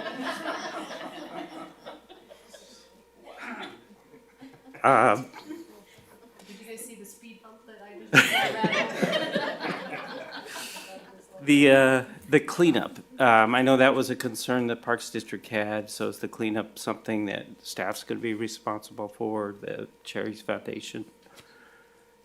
Or do we need to just think about that and add it to the list? That was factored into the community services overtime budget. Correct. Okay. As held. And in response to one of your comments, Mr. Martinez, where's the grass at Stewart Park? Okay, because I did, it's always been dirt there for me. Councilmember Laura pointed out there is some grass around the pool, or was. But anyways, and if there is a huge, large storm, I would imagine I hate to say this, but I would imagine the attendance is going to be way down, if it's just full on what we had the last day or two. So I'm not real concerned about that. And I think we've got a plan in place as far as making sure that the ground meets the needs of the carnival people. This is a decision that I don't take lightly. I don't think any of us do, given the additional cost. But our responsibility is not to choose the cheapest option, it's to choose the most reliable and most defensible. The district has twice failed to honor specific terms under which we agreed to hold the Cherry Festival. Once may be a miscommunication, twice establishes a pattern. Proceeding again without enforceable assurances would reflect a breakdown in oversight. Spending an additional $150,000, $200,000, whatever that number is difficult, but doing so to ensure certainty and accountability is risk mitigation and not waste. And at this point, the issue is not trust, it's governance. So continuing under the same conditions, to me, would not be optimism, it would be negligence. And I think we need to move forward with moving this to the city's property. That's all I had. All right, I will entertain a motion looks like this is a receive and file and to provide the direction, so I guess we don't really need a motion. We need to provide direction. I'm assuming that there needs to be modifications to the MOU. Yes, and that's something we'll be talking with the staff and the board about, foundation. But we do need direction as to whether you want to continue at Noble Creek or move forward with a 30-acre site. You know, I personally think it should be a I think it should motion. be a motion as well. So I'll move that we go the way of the city property at Beaumont and Cougar. I'll second. Can I get a roll call, please? Councilmember Laura? Yes. Councilmember Finn? Yes. Councilmember Martinez? Yes. Mayor Pro Tem White? Yes. Mayor Voigt? Yes. Alrighty, let the adventure begin. At least we can have full direction and a plan. All right, we'll be moving on to item J4, and this is a follow-up report, number 20 for our local state of emergency sewer mainline failure and emergency repairs in Fairway Canyon. And we will have a staff report by Thaxton Van Bell. Good evening, Mayor and Council. These items have been a reoccurring staff report since the incident, March of last year. We are at a point where we have hit the $1 million budget on paper, and therefore this has become an action item to request city manager authority for an additional $100,000. As of today, we're out of pocket $540,000. We have encumbrances that would total $1,028,000. That would be if we spent every dime of contingency, extra mitigation, et cetera. The wild card in all of this is any continued legal fees. Ms. Mendoza shared with me this morning that we have about $5,000 in legal fees that is not reflected at the time of the staff report. So the $28,000 does not reflect those totals we just got today. So that's why we're here with this as an action item. All right. Do we have any public comment on this item? I have no written requests. Simone, do we have any callers on the line? We have no callers at this time. Alrighty, and I will open it up for council discussion, but for just one point of clarification, Thaxton. Yes. So the extra funds, the 100,000 that we are requesting for the grand total of 1.1 million, do we feel like this is going to be adequate to cover the fees moving forward with the new information you've been given? Sorry, I should have added that caveat. I mean, that still gives us about roughly a $70,000 buffer. I feel like we're at the end. Construction has started for the final repair. Obviously, the rain this week has put a pause on it, but I think this will be wrapped up in a couple weeks. What I can't answer is how far and how long the legal portion will drag out, because they're dealing with the insurance company and other items like that, kind of outside of the direct advice and repair. Do you know what besides the 500 that you just mentioned, is that the total in legal fees that we have acquired? I know we have a special lawyer at this point. Just to be clear, that's not just legal fees. That is the initial response construction, that's the renting the pumps, and so that's what we've actually outlaid out of pocket. We still have a commitment for a contract of, the next 300,000+ to do the final repairs. And then things like contingency, ongoing mitigation, things like that. Okay. Just trying to see if you have another number that you'd like to say. Well, there's a chance that we you- won't even hit the million, but we are currently encumbered for $1,028,015. So we don't want to move forward without authorization. Very good. Any further council discussion? I'll entertain a motion.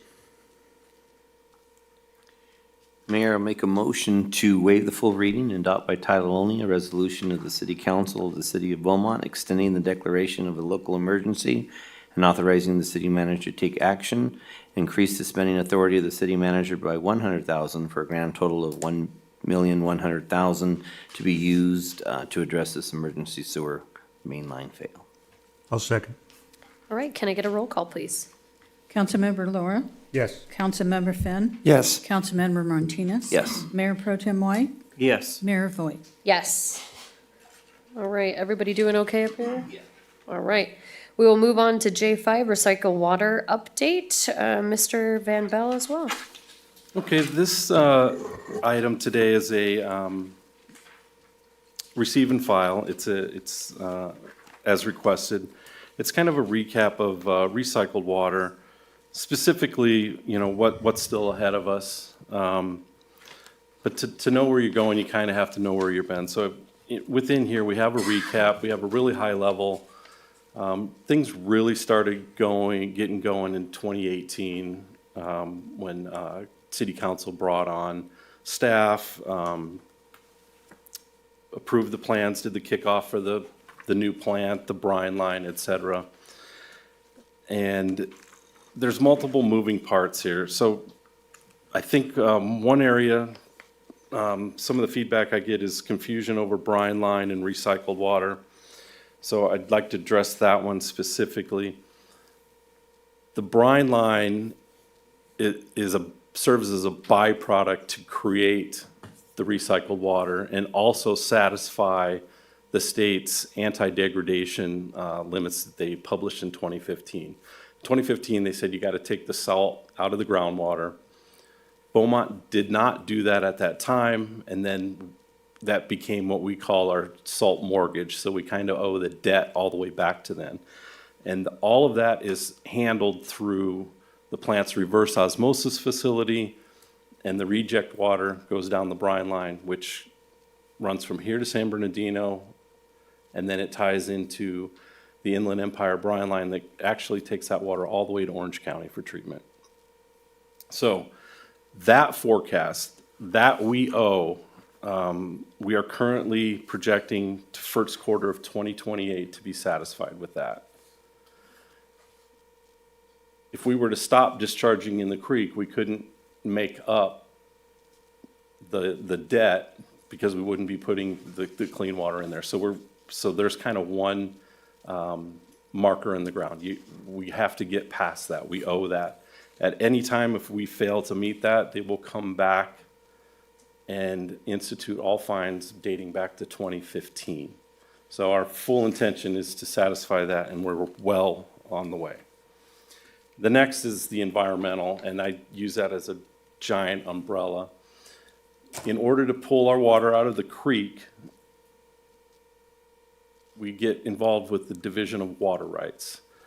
A few years ago, myself, city staff, and a couple council persons went up, talked to the state board in Sacramento, and at that time they indicated we'd need to do an environmental study that we call an AMMP, a mitigation plan. And that's to look at the effect of pulling your water out of the creek. What's it going to do to the riparian habitat? We came back, we got an approval to have somebody start on that plan. It's an environmental study, so the first year is to get the baseline.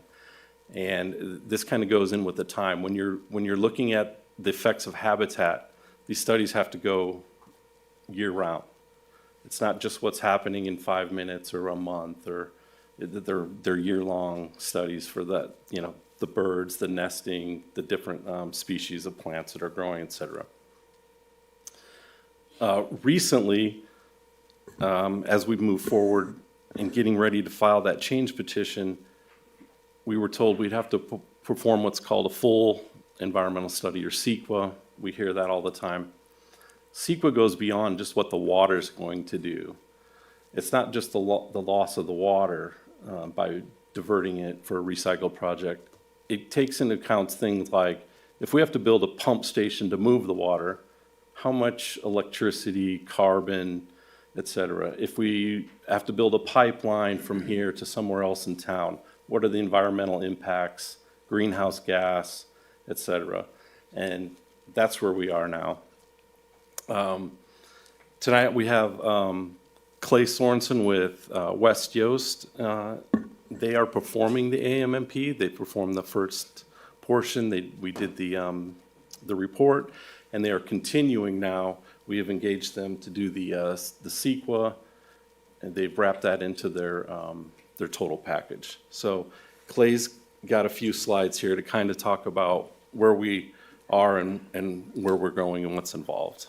And with that, I'll turn it over to Clay. Good evening, Mayor and Council. Thank you for having me. I just have a few slides to present to kind of give the overview and update on this project.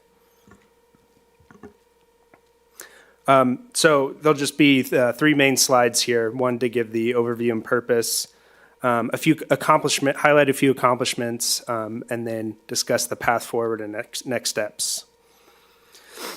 So as Thaxton mentioned, there's a ton of steps you have to take to get to your main goal up in the upper right here of utilizing treated wastewater as recycled water in Beaumont, California.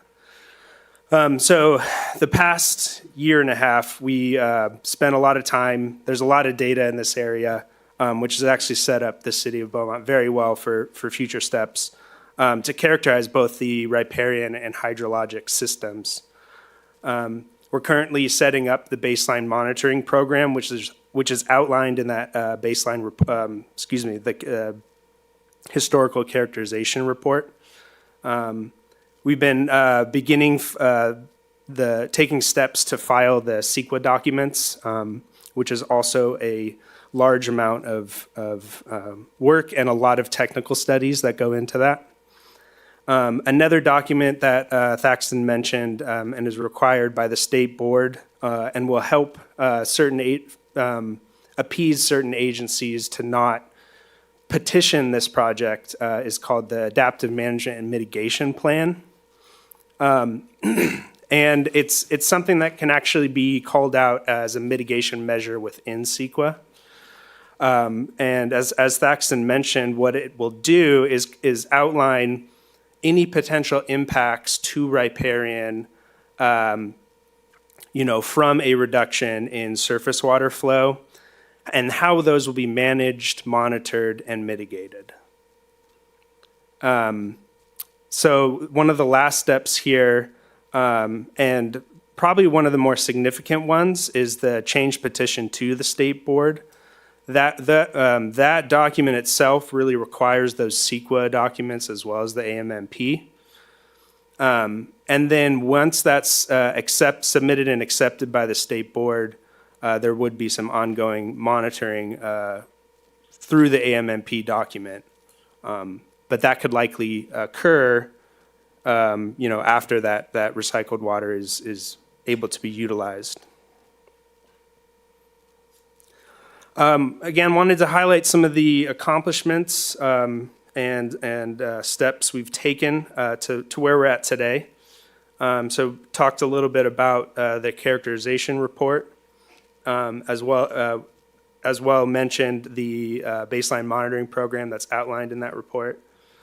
At the end of last year, we helped the city secure a grant from the DWR to install a few stream gauges. So reducing overall project costs to the city. We've began the CEQA process, and one of our project team members, Caitlin with Tom Dotson, is leading that effort.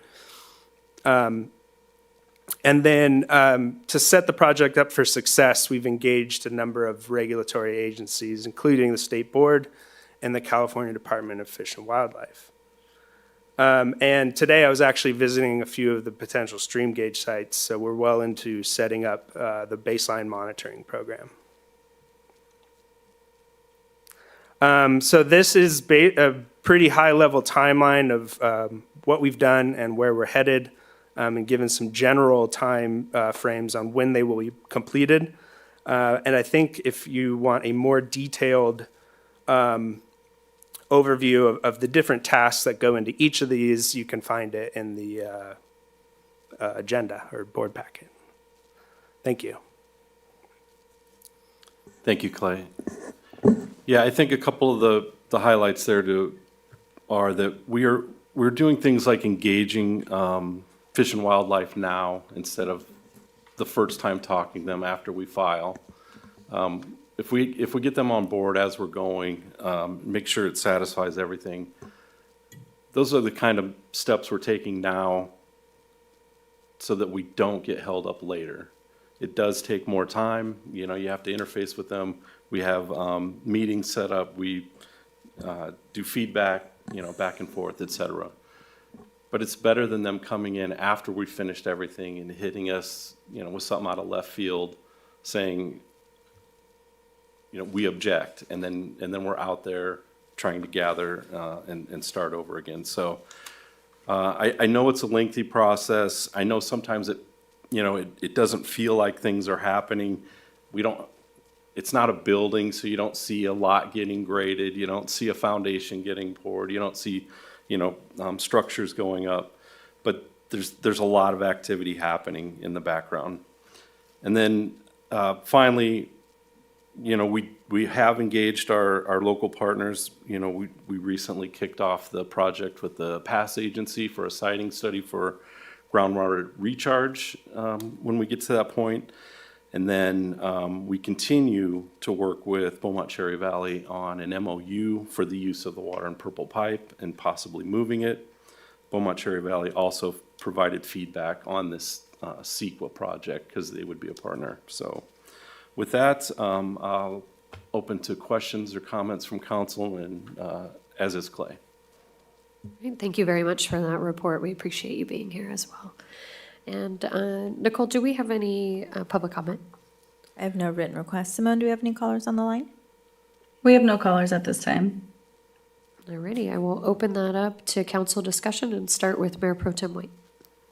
Thanks for the report. And I agree, a lot of stuff is being worked on, and I also agree it seems to take a lot longer than it should. But I'm not a water guy. So Mike, the concern I have, let me ask a couple questions.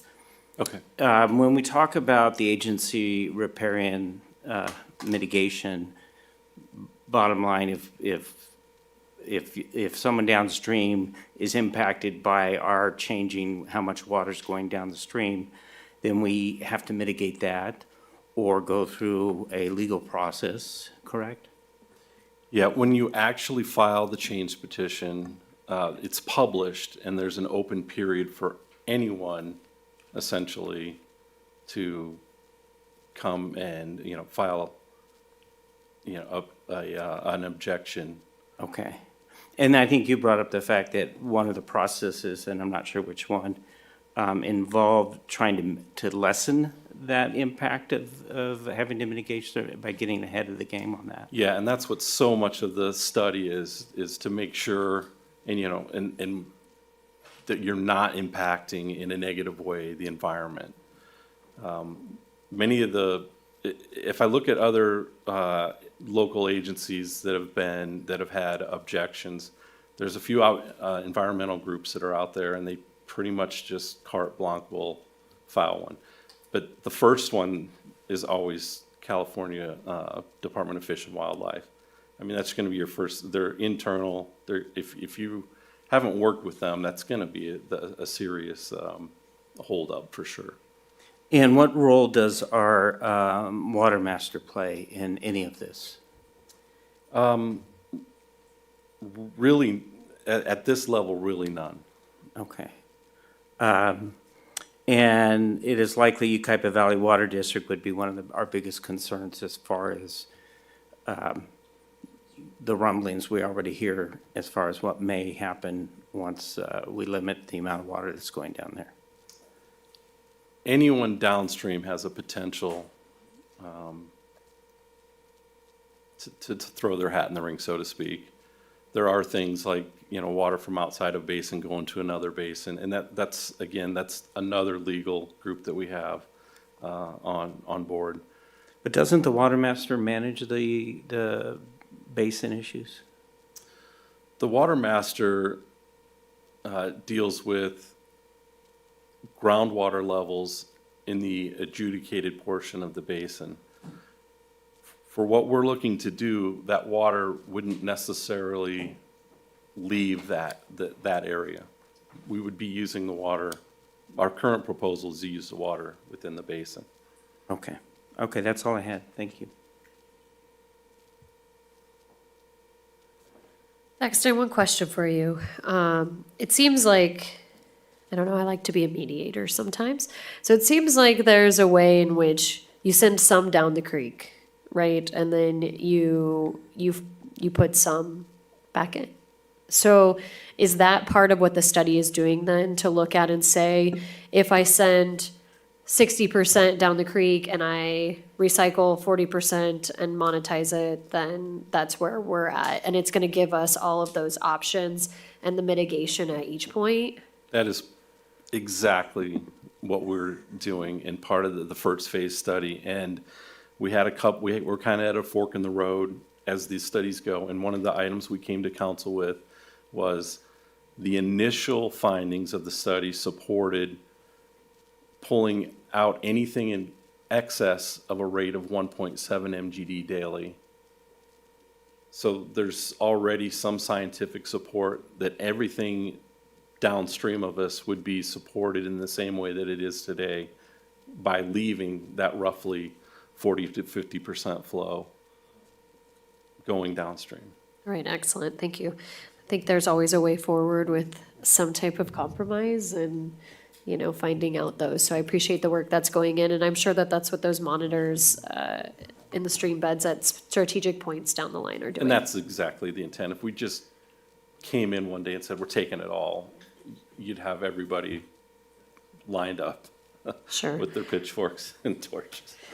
And I know that with the amount of money that we put into recycled water, it is important to recoup, you know, at the highest point possible so that we can reap those benefits. And I think that that's something that we need to be continually balancing is, you know, how we find that sweet spot, for lack of better terms, to be able to, you know, we've put forth a lot of cash for the infrastructure, and now we need to make sure that we are being responsible with what we are doing. And I think that's really the key point that we need to hold on to, is that it was a lot that we fronted, and we need to make sure that we're looking at the best way to ensure that we are paying that back in a fiscally responsible way.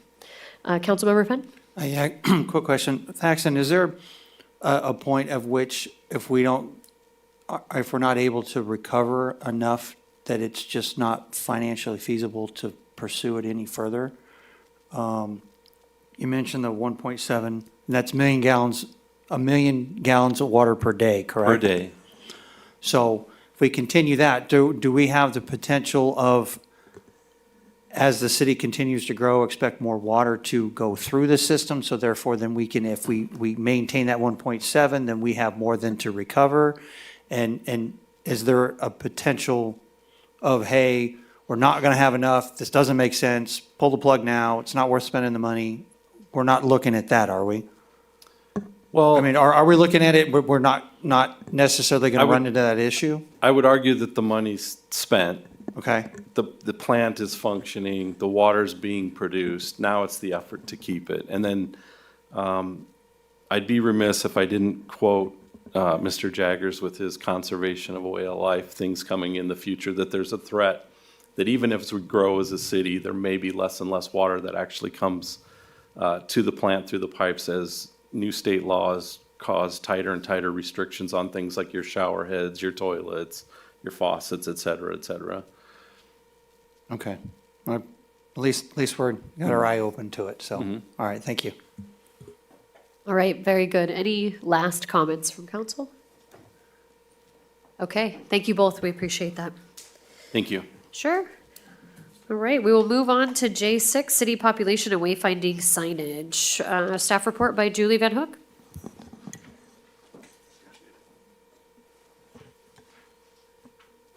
I'll take this one, Julie. Thank you. You can kick it off. Can I get IT to share my screen? Yeah, a few slides. So on January 20th, staff provided a recap of prior efforts related to the downtown revitalization plan. And during the discussion, council expressed interest in 2 related items: replacing the city's outdated population signs and developing a coordinated wayfinder signage program. Just a brief note on population and elevation signs. They serve as more than just markers. They provide a quick, standardized information about our community. Population signs give residents and visitors a sense of scale, helping them understand local resources and infrastructure. Elevation signs are equally important, offering a geographic data that supports weather awareness, emergency response, and safety, especially in areas prone to flooding or altitude-related health concerns. Together, these signs reinforce our civic identity and provide essential information for both residents and visitors. A note on wayfinding signs. Wayfinding signs play a critical role in guiding people to key destinations such as downtown, civic facilities, parks, cultural assets, and public parking. As we continue our downtown revitalization and economic development efforts, clear and consistent wayfinding signs will improve navigation, enhance the visitor's experience, and strengthen our city's brand. Attractive, standardized signage creates a sense of place and support tourism and local business growth. The list on the right is the tentative destinations proposed to be highlighted. The Communication Division, in coordination with staff, has developed a conceptual design aligned with the Downtown Revitalization Plan. The city's PIO, Julie Van Hook, will discuss the design. Thank you, Robert. So council, what you see before you is kind of an adaptation of what you saw in the Downtown Revitalization Plan. It's reinforcing our city branding, and these are some proposed design concepts for both population and wayfinding. And like Robert had mentioned, it's for navigation, for a more welcoming environment, and to create a kind of safer, easier way to travel in town. And so what you see in front of you is an example, some variations there of using our city branding colors and some sample areas that we would highlight. And tonight we're seeking, your general input and direction on whether staff should proceed with the design concepts or some adaptation thereof.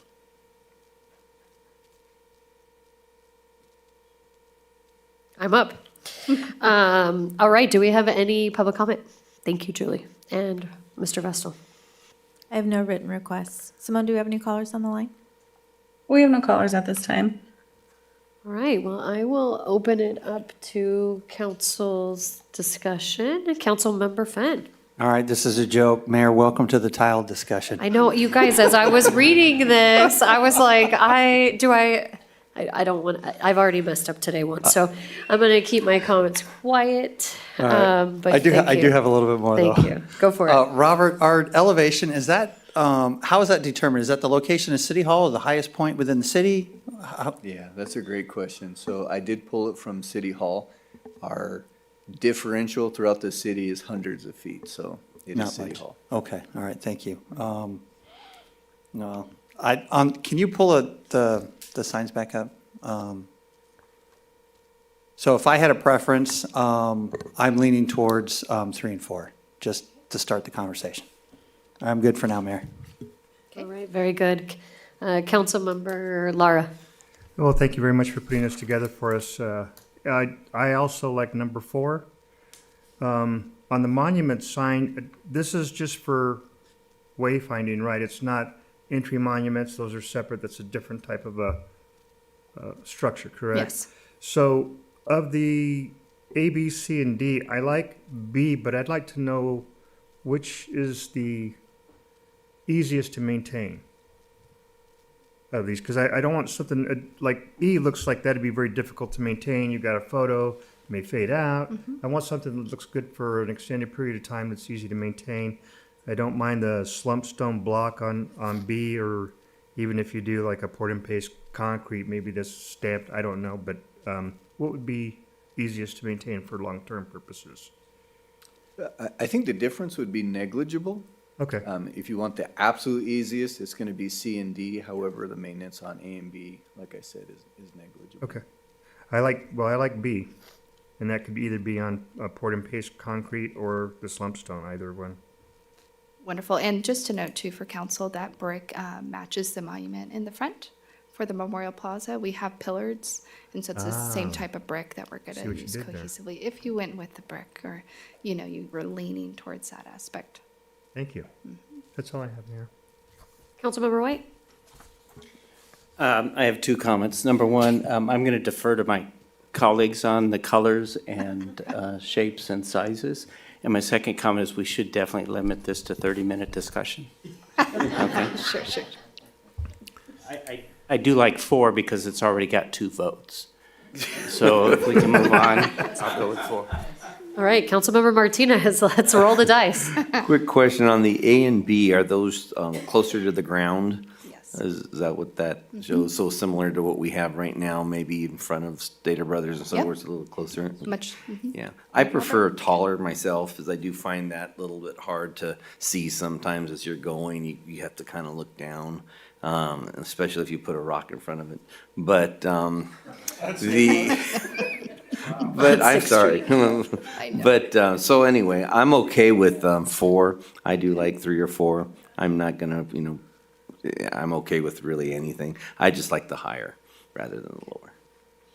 Okay, well, very good. Well, I don't want to continue to drag this out by any means. I do, though, however, want to go back to the list of suggested places.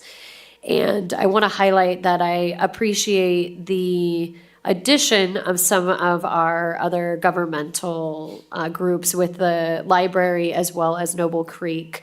And so as I was reading through those, I started to think about people coming as visitors into the city. And so I would like to suggest that potentially we just add the high school there as people come to see other events at the high school.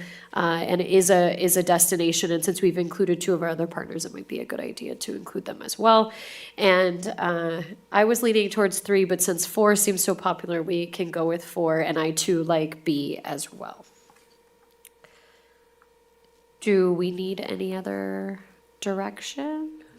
Mayor, I had only mentioned 4, so if we go back to the other one, the other slide, how tall would we expect B to be off the ground? 3 feet? No, it'll be more like 4 or 5 when it's full. All right, so I'm good with B as well. And we're thinking about those in main entry points. Is that what we're thinking for those kind of monument? Okay. So the red represents where you'd see those, the lettered monuments, the population, and then the blue represents the wayfinders. We also could combine for the Right. red, the wayfinding and the population signs. We have that option just because some of the spots are duplicative and for visual clutter. We just need to kind of see a design physically to actually see, can we read what we want them to read? And is it too much for them to read in one location? So there is that option too. Yeah, I was going to say the one other thing is we have a lot of options there. We don't necessarily need to see them all on one. So that might, just be something to think about as well. So it seems like we've gone with B and with 4. And then I imagine you guys will bring back a more refined discussion with costs and things along those lines. We can, so we do anticipate developing a CIP for these, which you'll see at the fiscal year. Okay. Does council want to see the design, or are you happy with moving forward with 4 and B and allowing the PIO to exercise her judgment? Are we good with that? Yeah. May the force be with you. Have fun, Julie. Alrighty, so do we have enough direction? And we'll see that back as a CIP. Okay, very good. So we will keep this rolling. J7, our 2025-26 mid-year, am I going in the right? Yes, mid-year budget report. Miss Eustachian. And you guys didn't even need a 30-minute time frame. Because they kept the choices. Just give us 2 choices. I was really looking forward to some longer discussion. We can bring it back. Nope. All right, we are all set. All right, great. Oh, slides are up too. Okay. So we're going to be presenting the 2025-26 mid-year budget report. We're going to go over a quick economic update, general fund status, revenue and expenses, wastewater fund status, transit fund status, and recommended budget amendments. So starting with our economic update, the U.S. economy remains stable entering 2026 with GDP growth around 2.5% and inflation moderating to 2.7%. Unemployment is slightly higher at 4.6%, but still historically healthy. While recession risk is low in the near term, rising federal debt and potential asset market volatility present longer-term risks. Overall, there is not an expected recession according to Beacon Economics. As far as the California economy goes, California's unemployment rate is higher at 5.6% with growth concentrated in healthcare and government. Housing affordability and policy uncertainty continue to constrain expansion. And the state's reliance on capital gains revenue also creates ongoing budget volatility. The overall takeaway is that conditions are stable today, but long-term fiscal caution remains appropriate.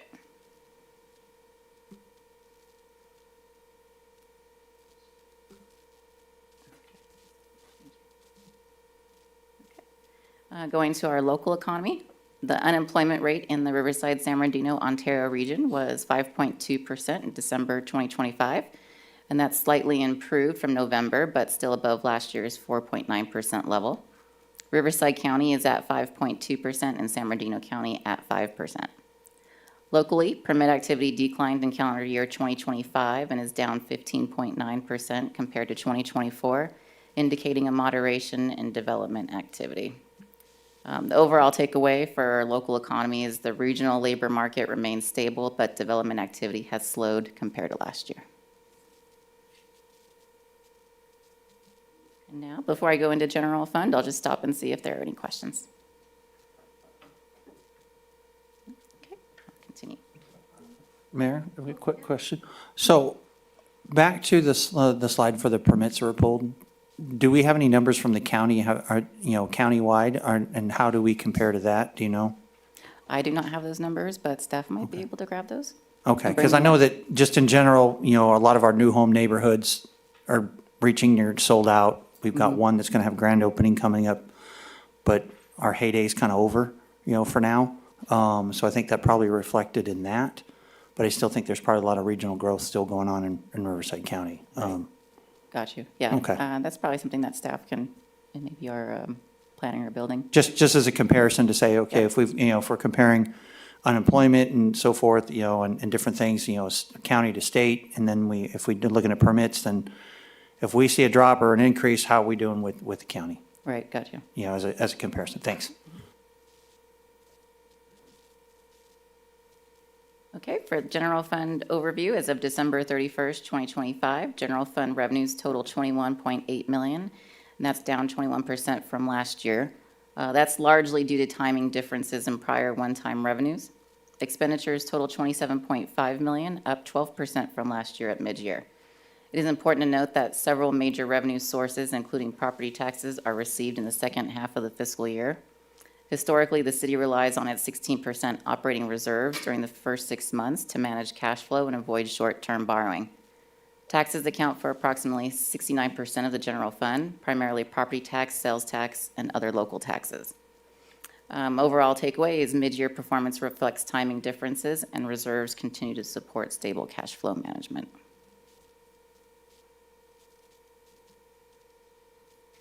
For general fund revenues, sales tax remains one of the city's largest revenue sources. Mid-year collections are lower than that last year, and that's primarily due to a one-time $6.2 million audit correction received in the last fiscal year, which was not included in this year's budget numbers. We knew that they were one-time audit finding. Additional sales tax revenue from November and December will post in the third quarter of the current fiscal year. Property taxes are currently at 33% of budget, which is typical since most receipts occur in the second half of the fiscal year. Other taxes are up 16% year over year, and franchise fees are up slightly at 2%. And as you can see, it's kind of hard to see all the different columns or the different years on the other taxes. Taxes is a majority of the revenue sources, so it's much larger in comparison to the other sources that are on here.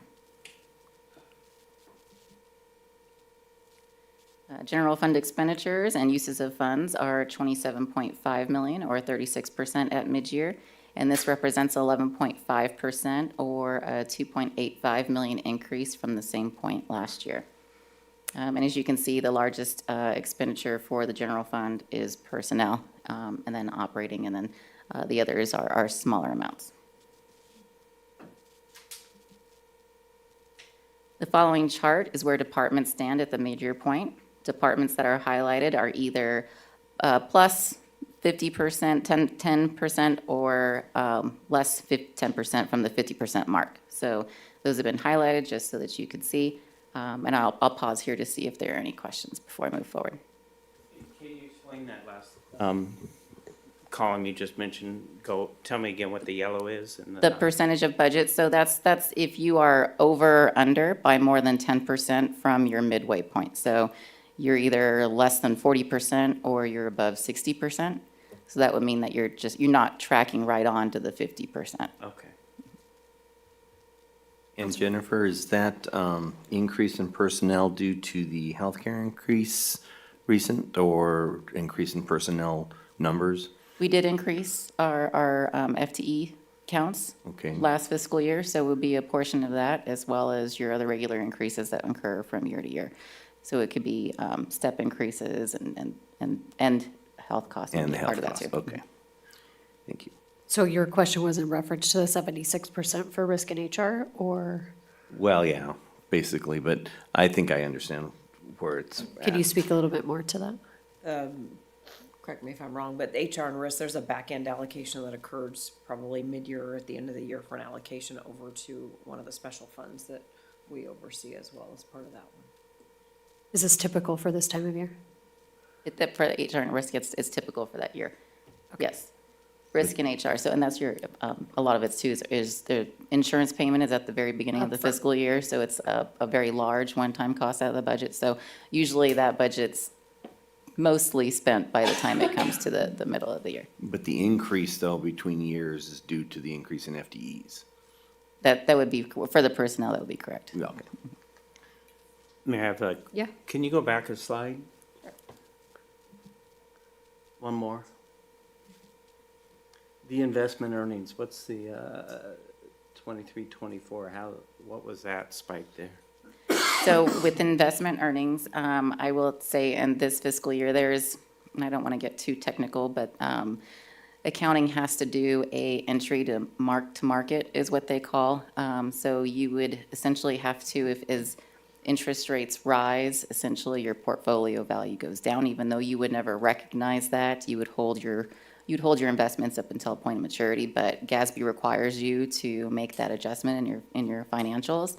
Something I don't necessarily agree with because you're not going to necessarily do it, but they have you do it. I will tell you that in our current fiscal year, we have received about $850,000 in investment earnings, but it's not recognized because of that adjusting entry. So you might see that increase later on at the end of the year once we start readjusting for what happens during this current fiscal year. So you're talking about projected interest rates, but over the last year, aren't the interest rates down from what they were a year ago?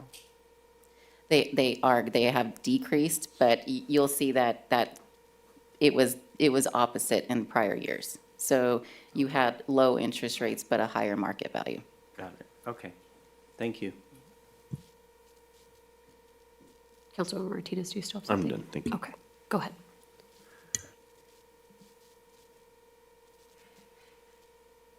Okay, so we estimate our results, and these are just estimates, but general fund revenues are projected to come in above budget by 6.7 million, mostly due to HTL projections of higher sales tax than budget. General fund expenditures are projected to have savings of roughly 3.6 million, and that would result in a net amount above budget of an estimated 10.3 million.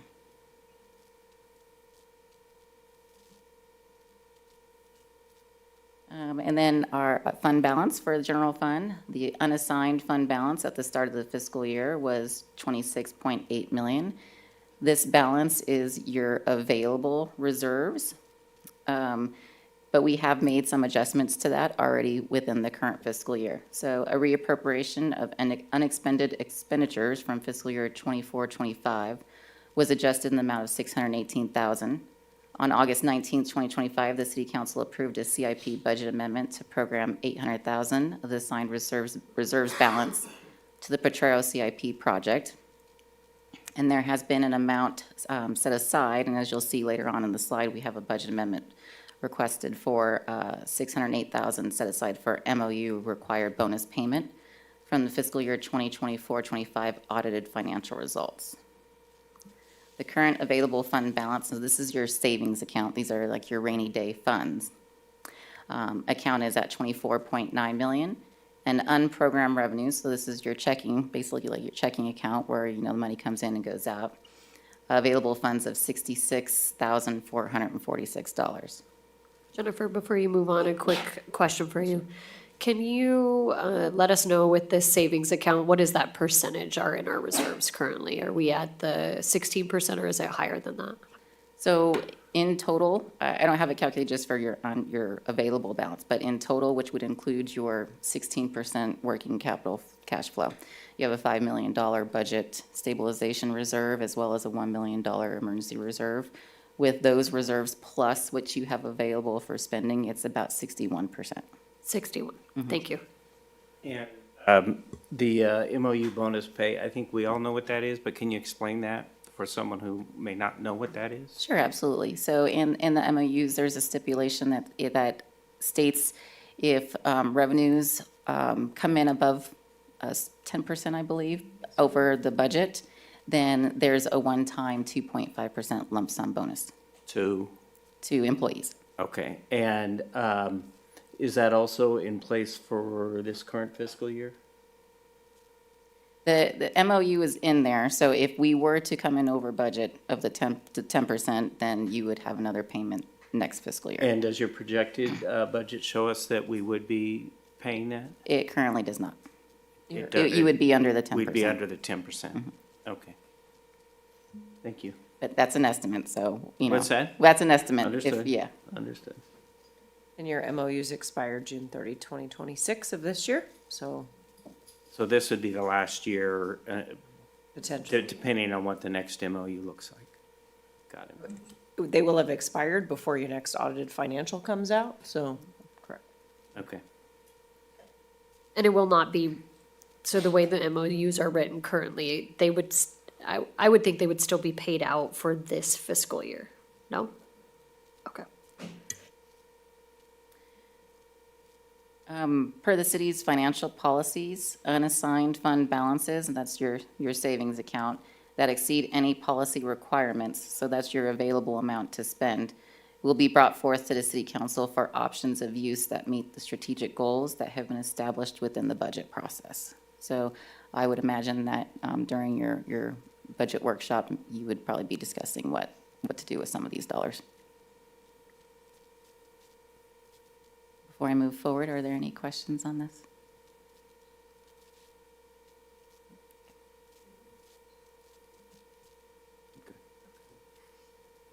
Long-term fiscal forecast. So where we stand today, if conditions remain exactly as they are today, so we're not looking at any type of future adjustments. The general fund begins to experience structural deficits starting at fiscal year 2033.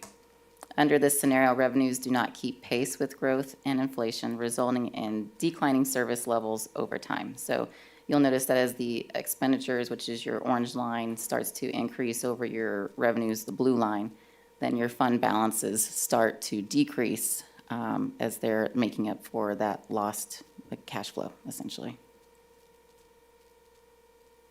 Are there any questions before I leave this slide? Councilmember Roy? Yeah, what's that? Go ahead, yeah. Okay.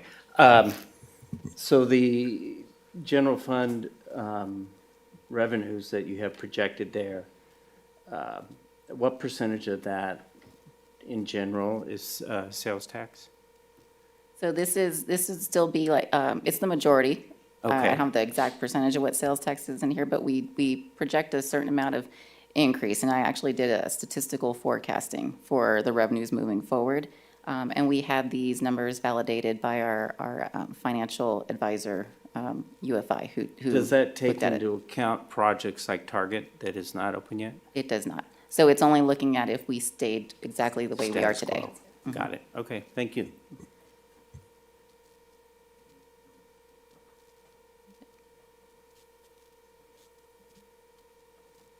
Okay, we're going to move on to wastewater fund.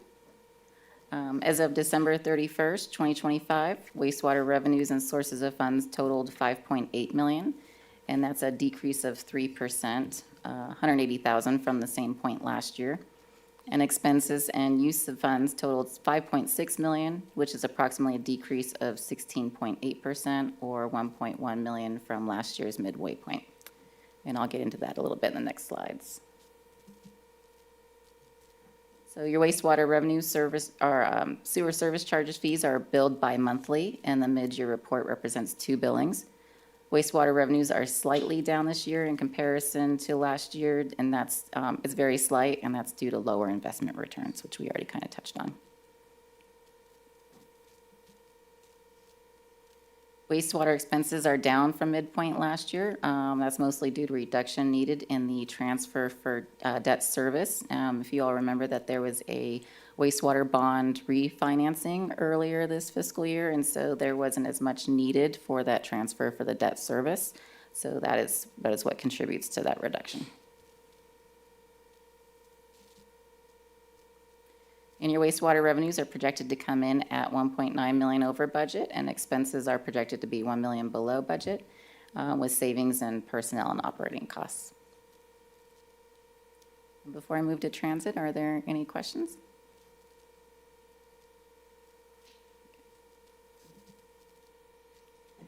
For transit revenues, as of December 31st, 2025, transit revenues and sources of funds totaled $1.8 million, and that's a decrease of less than 1%, $17,000, from the same point last year, and that's mostly due to a delay in a Measure A payment. Expenses and uses of funds are $1.7 million, or 46% at mid-year, and this represents a 21%, or $288,000 increase from the same point last year, and that's mostly in personnel. The following table shows mid-year expenditures and organized the same way that we've done all the other ones, as well as the 2 preceding years.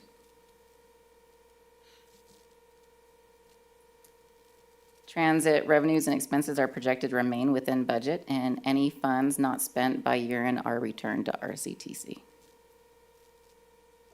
And before I move on, are there any questions?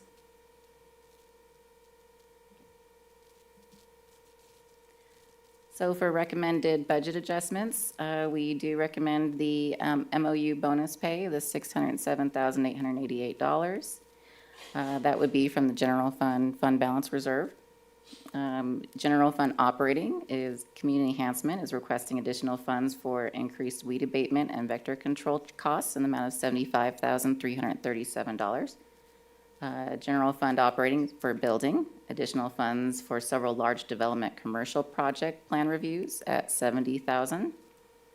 Wastewater has requested additional funds to cover cost of repairs and protection of city sewer mainline at $356,197. The self-insurance fund, there are settlements and claims from litigation in the amount of $1,317,253. And for other funds, we have professional services agreement for care coordination services utilizing the opioid settlement funds of $45,000. And we also have a purchase of a canine dog with the offset of a donation, and that's in the amount of $20,000. As well as you have your CIP budget adjustments that were discussed earlier in this meeting are also attached. So with that, that concludes my report, and I'm available for any questions you have. All right, thank you for that. Nicole, do we have any public comment? I have no written requests. Simone, do we have any callers on the line? We have no callers at this time. All right, then I will open it up for council further discussion, questions. Councilmember Lara? Yeah, I just have a couple. Jennifer, back on, we have the general fund slide. don't know what slide number it is, I apologize. Are you looking at revenues or expenditures? Well, I'm looking at revenues and expenditures. You have, what you do, if you listed the 23-24 mid-year, then you listed the 24-25.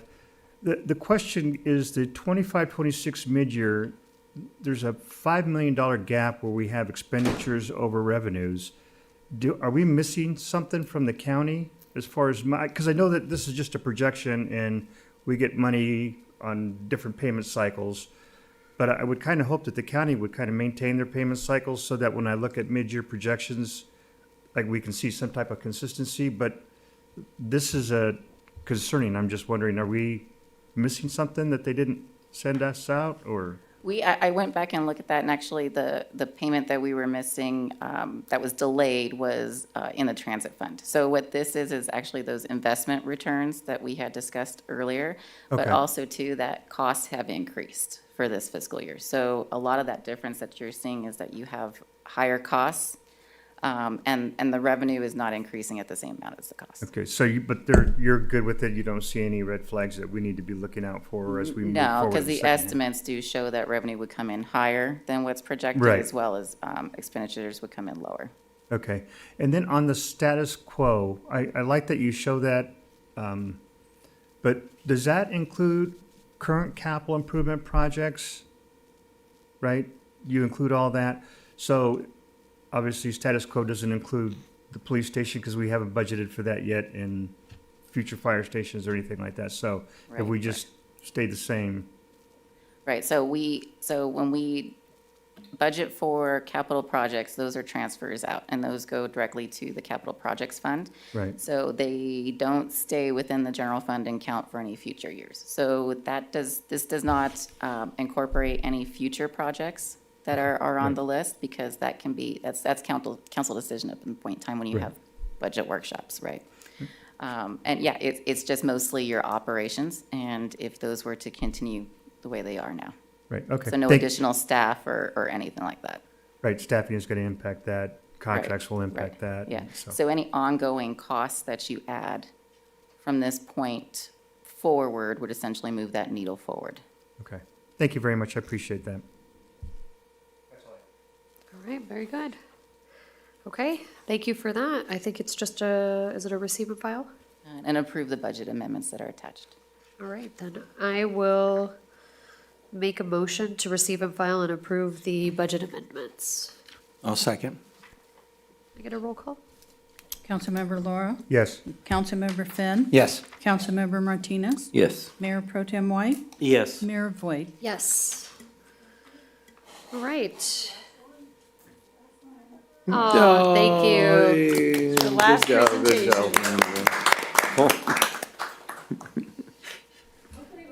It was a good one. All right, we will move on to item J8, request to approve a second homeless enforcement officer position.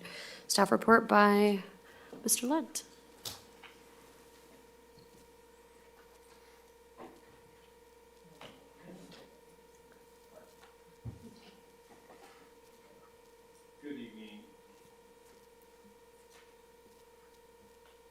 Good evening, Madam Mayor, members of City Council.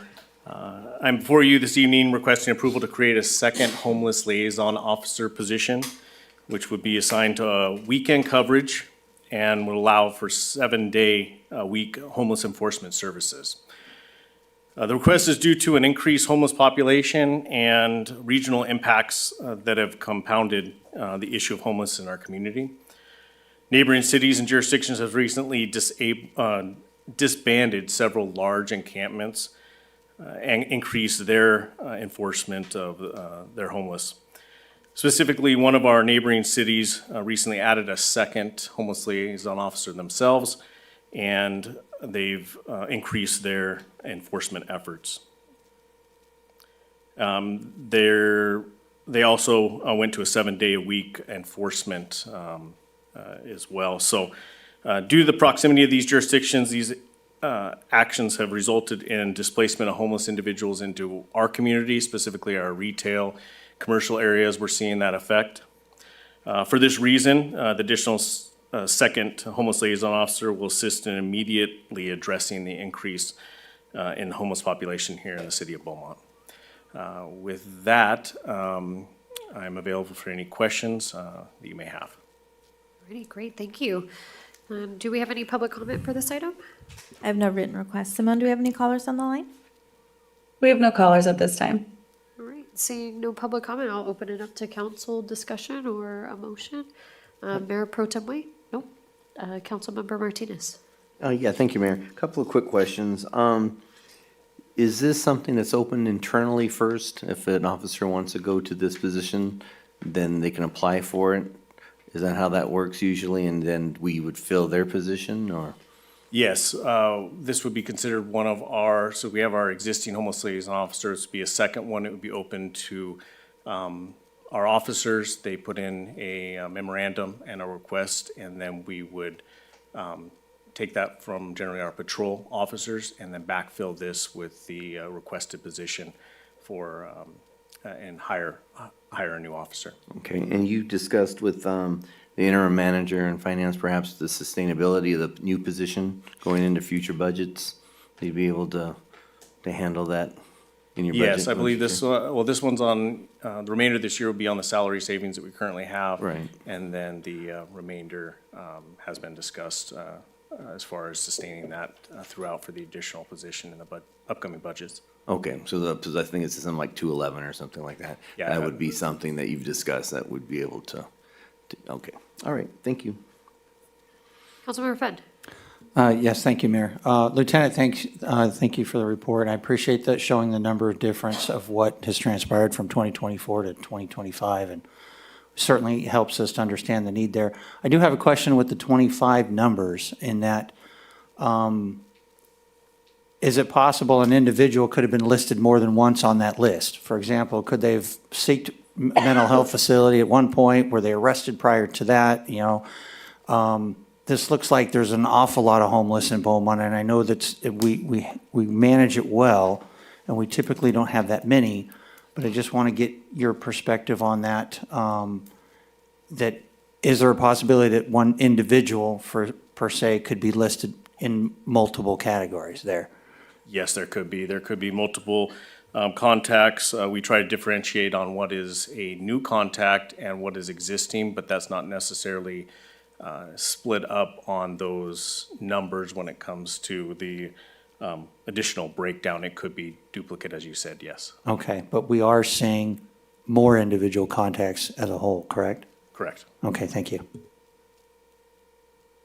Alrighty, I too appreciate the data that you guys were able to find here to prove that increase as well. I think it's important that as we continue to ask for employees and other support, that we can provide the data and the background on why they're needed. So I really appreciate that and the effort that went into that. With that, I will entertain a motion.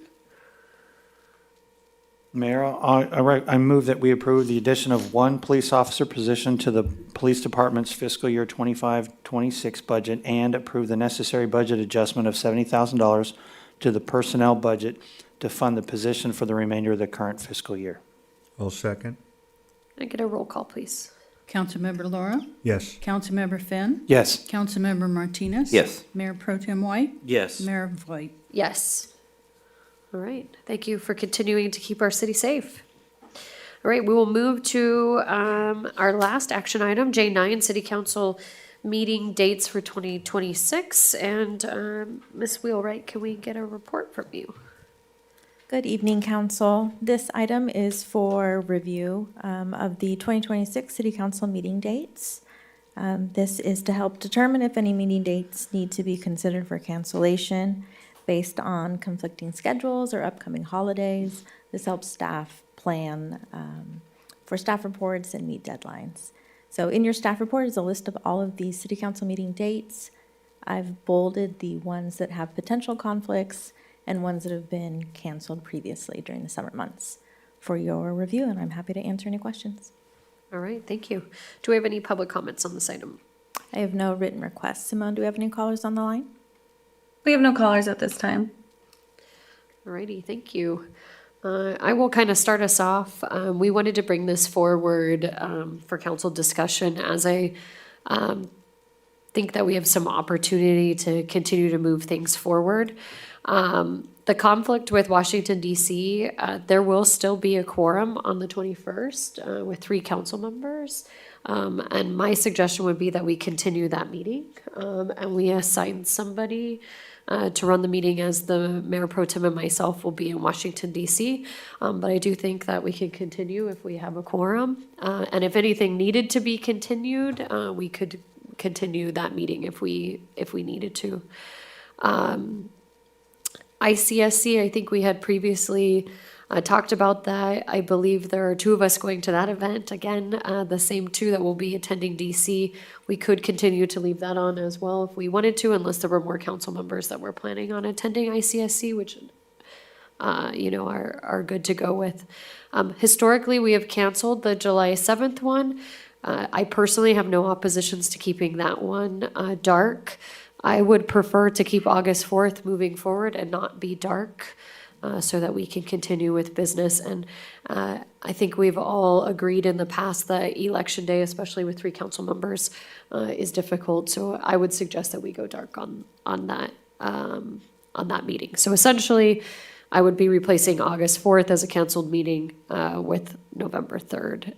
And so looking at this, my suggestion is that we only cancel or only go dark on July 7th and November 3rd. Mayor, if I Yes. could interject. So on the top of the next page on the agenda shows January 25th. I'm sure it was a typo, because it says 2026. It should be 2027. Oh, sorry, I did not see So that. I think that is far enough into the new year, away from the holiday, that perhaps we keep that meeting on the schedule also. I'm good with that. Any other input, Councilmember or Mayor Pro Tem White? No, I agree. I think the list here makes sense.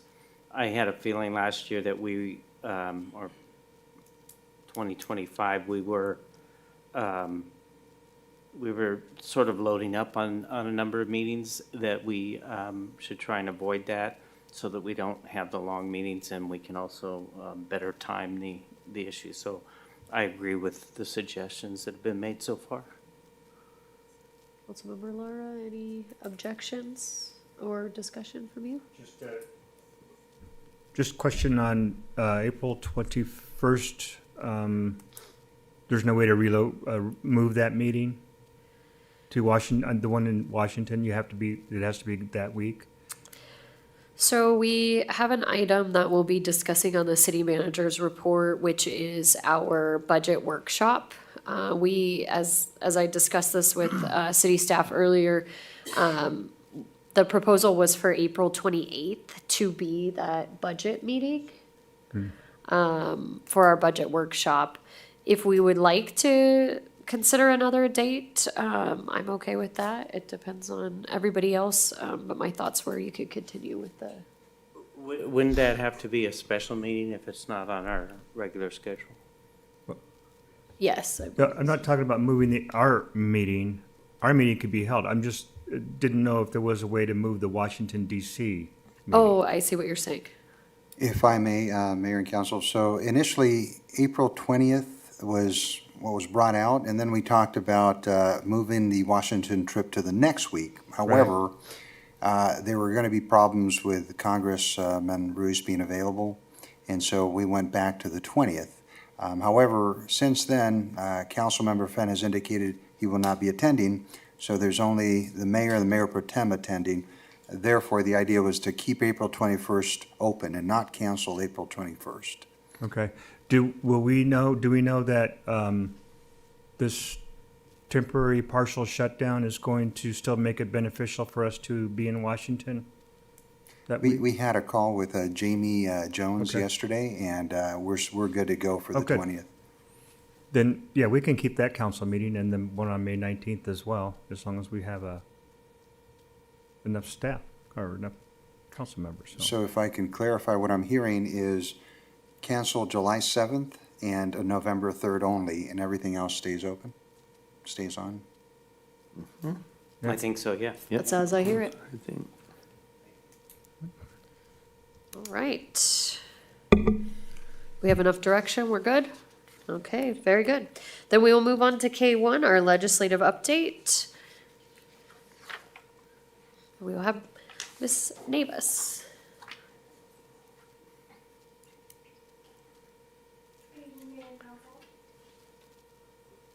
Good evening, Mayor and Council.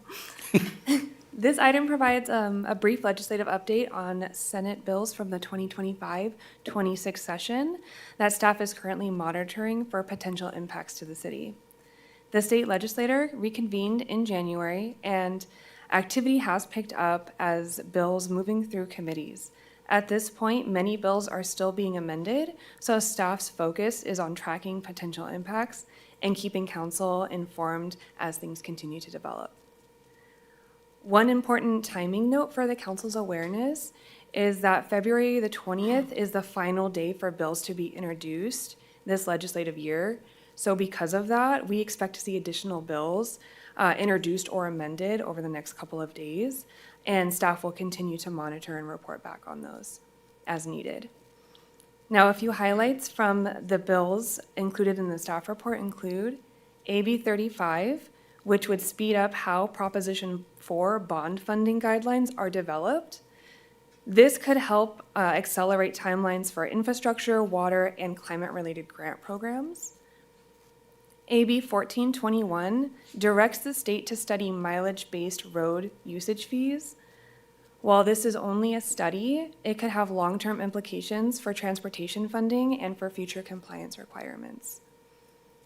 There are also several housing and transit-oriented development bills, including SB 677, SB 722, and SB 908, which may affect development standards, densities, and local land use authority, depending on their final form. SB 423, which is expected to be reintroduced, could eliminate local real property transfer taxes, which may affect local revenue if enacted. SB 707 is cleanup legislation, which is anticipated to clarify Brown Act language access and teleconferencing requirements adopted last year. I want to also briefly flag 2 last-minute bills that were not included in the written report, but are now being tracked by staff as well.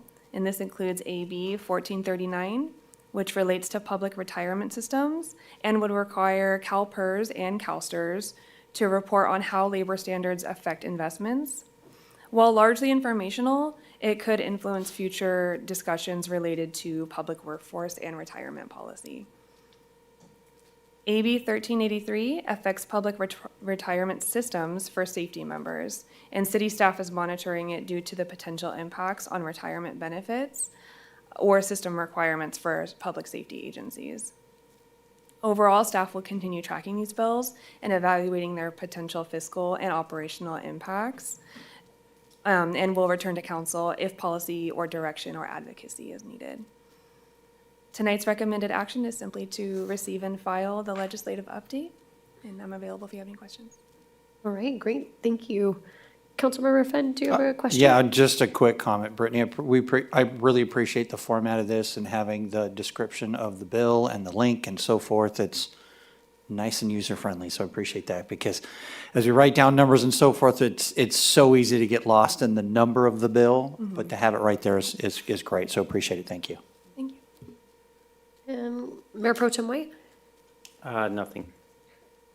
All right, well, very good. We will receive and file this report, and thank you for the hard work in getting all of this together. We do appreciate the format. As discussed earlier, it's nice to be able to reference it when we need to. Excellent, thank you.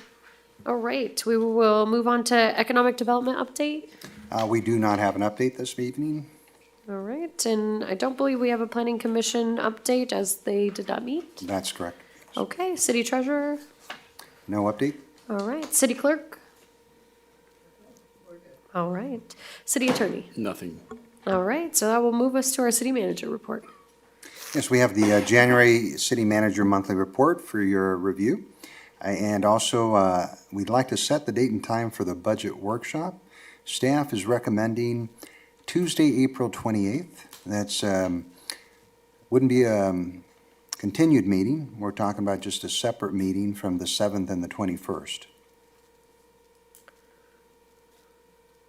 So I'd like to ask the mayor and the council if you would be okay with that meeting or if you'd propose a different time and date. We will check our calendars really quick. That date works for me. What time are you looking at? We were thinking 5 o'clock. Okay, that's fine for me. Oh, not good. Nap time? No, not nap time. Noon works for me, but, you know, just so that we could enjoy the festivities all day long, right? 5 o'clock works for me. You're good, council? All right. I'm good too. 5 p.m., April 28th. We will miss you. But I know we're in good hands. All right, do we have, what'd you say? I said, You told me to bring a blanket. Oh, well, all right, do we have, no it is, respect it for is the your elderly. favorite all of our favorite subject, isn't it? Do we have any future agenda items? Mayor, I have one. Yes.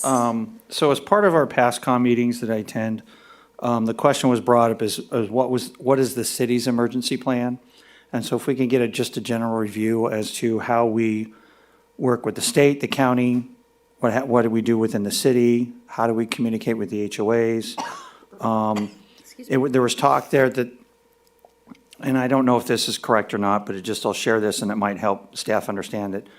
I think the fire, perhaps through the fire department or CAL FIRE, that the city is required to do an update. Maybe the last one was in 2021 or 2022 or something like that. So how often are those updates? What is involved from the city? So just kind of as a general update, maybe as a receive and file report, and then we can share that information with our PASCOM. And as an update on PASCOM, it's a San Gorgonio Pass Area Emergency Preparedness Group. And we have other individuals that come in, for everybody from, now I'm brain lock. HOAs with their emergency preparedness, certification, what do they call it? CalCert class, cert classes and so forth. And even, what's the organization that comes and helps out when there's a disaster? FEMA. Thank you. And Red Cross, so Red Cross is there and so forth, so. So anyway, there's a big group of folks that come together and we all want to just have some better direction so we can better work as an information committee in a sense. And so we feel like we're losing a little bit of focus in that we're just getting individual updates of what's going on with each organization versus, hey, well, do we have a general plan? Do we have a regional plan? That sort of thing. So I don't want to get too far into the weeds, but something for us to better understand and share with that group. That's all. All right, that's all I have on that one. All right, excellent. And Mayor Pro Tem White? Yeah, I have a couple. I don't know why, but in the last week, I've had a number of people come up to me and ask me about why we don't have bike racks at all of our businesses. And so I think they made some good points. They were a little dumbfounded when I asked them, you mean all our businesses? And they said yes. And then I asked them, even a mattress store? And they were, well, maybe not that. So I think we should consider that, whether or not that becomes part of a planning process or not. And then the other thing, I think we need to have a informational and discussion on our water master. I've got some concerns there with the way it is made up and the controlling legislation or judgment that was originally written by the three of our former department heads who've all been convicted of felonies. And I really believe we're at a disadvantage, the city of Beaumont, because there's some other folks representing the other agencies that are acting on without the kind of accountability that I believe they should be having. And that was why my questions earlier was what role the water master in Ucaipa Valley Water District has, because if we get to the point where we're going to have that kind of discussion about mitigating the water going down, I just want to revisit where we stand. I don't think a lot of us even know what the water master is made up of and what the controlling document is on that. But I think it's important that we consider that for a future agenda item. Okay. All right, and anyone else? All right, we will put those down. All right, can I get Councilmember Finn for your council reports? Certainly, thank you, Mayor. I've got a few meetings I attended in the last 2 weeks. On the 4th, I attended the city's community visiting workshops. I appreciate the economic development team for putting that together. Also that same day, I was given the opportunity to give a property tax presentation to Berkshire Hathaway's real estate office here in town. And so I continue to show off our little CFD search tool there and help them out. So that was beneficial. Also attended that same day Riverside Transit's Finance Committee meeting. The following day after that, on the 5th, I attended our local T-Now, that's the Transportation Now committee. And then on the 5th, we had a Veterans Expo recap. And what the group was doing in the past is we were having a large Veterans Expo in January, tied in with a job fair, and then another smaller event in August. And so I proposed and the group agreed to drop the August, focus on a yearly event, and then make it an expo only. The job fair was adding a layer of difficulty, to that, some disruption as well. Some of us experienced that. We've gotten better as we were, as years gone on. But I propose that we leave that with staff and our economic development department. They are the experts. Let them put that on with a little plug. Hey, hire a veteran when you can, And so I pass that information on to our city manager and to our economic development director as a suggestion. And so I think going forward, that will be more productive and we'll leave that to the experts. And then final 2 meetings, Cal City's regional meeting, and then also I had the opportunity to participate with the Beaumont Police Department for our drone demo, and I am super excited about that. So, so that's my report for the evening. Thank you, Mayor. Yes, thank you. Maybe include county workforce development. I'm sure staff will take that up for that job fair as well. All right, Councilmember Lara. Thank you, Mayor. February 4th, I attended the Beaumont Unified School District CTE Showcase, which is amazing. I appreciate Laura and Joe for going out and attending that to support that. I can remember back in the day when it was just wood shop and auto shop. Now there's 12 different vocational paths to take, which is excellent. February 11th, Coffee with a Cop was well attended. It was great, as always. 12th, the drone demo was definitely amazing. Looking forward to having that come back to council.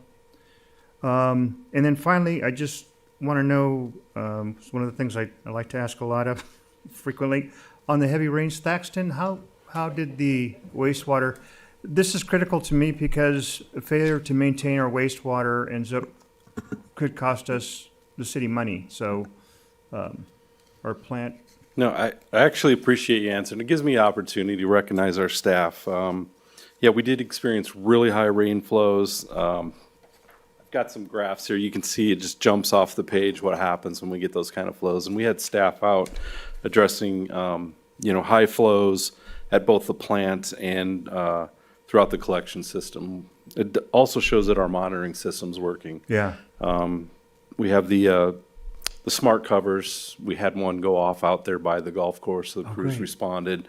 We had some high wet well levels. Noble Creek area got a lot of inflow in the plant, but we had no spills. We had no Awesome. violations, and the plant processed all the extra flow. See, that's what I love to hear. It's this council invested a lot of time and energy into that and money. And again, thanks to your staff for monitoring that. I know it interrupts, it's late night and interrupts sleep, but I do appreciate their efforts.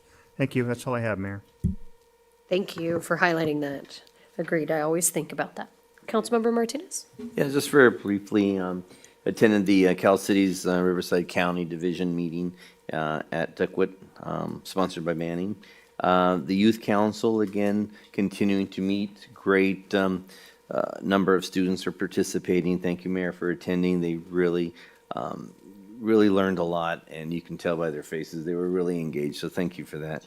The Economic Development City Visioning Workshop, I attended that last one via Zoom, and the PD drone demo. I'm really looking forward to that discussion when it comes. Thank you. All right, thank you. Mayor Pro Tem? So Robert, what is the PID phase in the transportation? Okay, turned off. It's a PID. project initiation document. Okay, so that was approved by RCTC for the Beaumont 79 interchange, about 1.2 million to 1.3 million, and it's all funded by TUMF at this point, and that's all I have to report. Well, that's good news for another large area for the city. All right, I was fairly busy the last 2 weeks. So February 4th, we had the collaboration committee. The San Gregorio Pass Water Agency is now hosting that. So we appreciate them for hosting us, and always a great meeting. Councilmember Fenn, the focus for this meeting, they want to talk about emergency and have an emergency focus. So I think part of the conversation and maybe that presentation that you asked for, we can take to that team as well. On the 5th, I had the opportunity and pleasure to speak with the Rotary Club here in Beaumont. Very engaged. It was awesome to be there with everybody. I was able to show off our CIP, well, not really show off, but direct them to our CIP. I don't want to call it a workflow, but I guess project status, I'll say for that. And they had some excellent questions. I really appreciate all staff that came for that. Also, I attended the economic development on 2/6. Calvary Christian came and met us here to learn about what we do here at City Council. They also were very engaging. 2/9, we were at the Cal Cities dinner. 2/11 was a Four Seasons meeting. I really want to thank our interim city manager. You spoke very eloquently to that group of people, and I really appreciate the engagement and all the efforts that went forth from the city, along with our fire chief. Chief Hopkins did an excellent job as well, talking about fire mitigation in a concerned area for Four Seasons. So I really appreciate all the work that went into that, and the collaboration that's going into that with the developer, along with the agency that's going to help mitigate. 2/12, I am happy to report that we dismantled Erica in a record meeting time of like 4 minutes, I think. So, of course, it was on a day that I was not in the desert already and had to drive to the desert for that 4-minute meeting, but it's all good. We have finished our obligations there, and all cities have signed to move over to the PSEC, and they will be reimbursing whatever is left amongst the cities. So How many that- years was Erica in place? 2008. It started in 2008. Yes. So that we can officially check that off, and whoever is the next mayor does not need to sign an Erica I representative. do have to bring the resolution back to this board for you all five to sign Yes, off. we do Each need to city sign now it. has to go back to their Before, respective I cities. hate to interrupt you, but I do want to let those on council know who may not have known, but it was because of the relationship of the of the attorney for Erica that led us to our city attorney Oh, excellent. that many years ago, so. So we can thank that. We can. We can thank that. There's a lot of collaboration that came out of that. And then I too attended the drones. I think that is, I'm looking forward to that coming back. So with that, I will continue this meeting, for closed session to Monday, the 23rd at 1700. And we will adjourn for now and reconvene on Monday. At what time? Monday? I said 1700, 5 p.m. Okay, fine. Sorry. I wrote 1700 down, so I just read it. 5 p.m. I don't know if I should do that.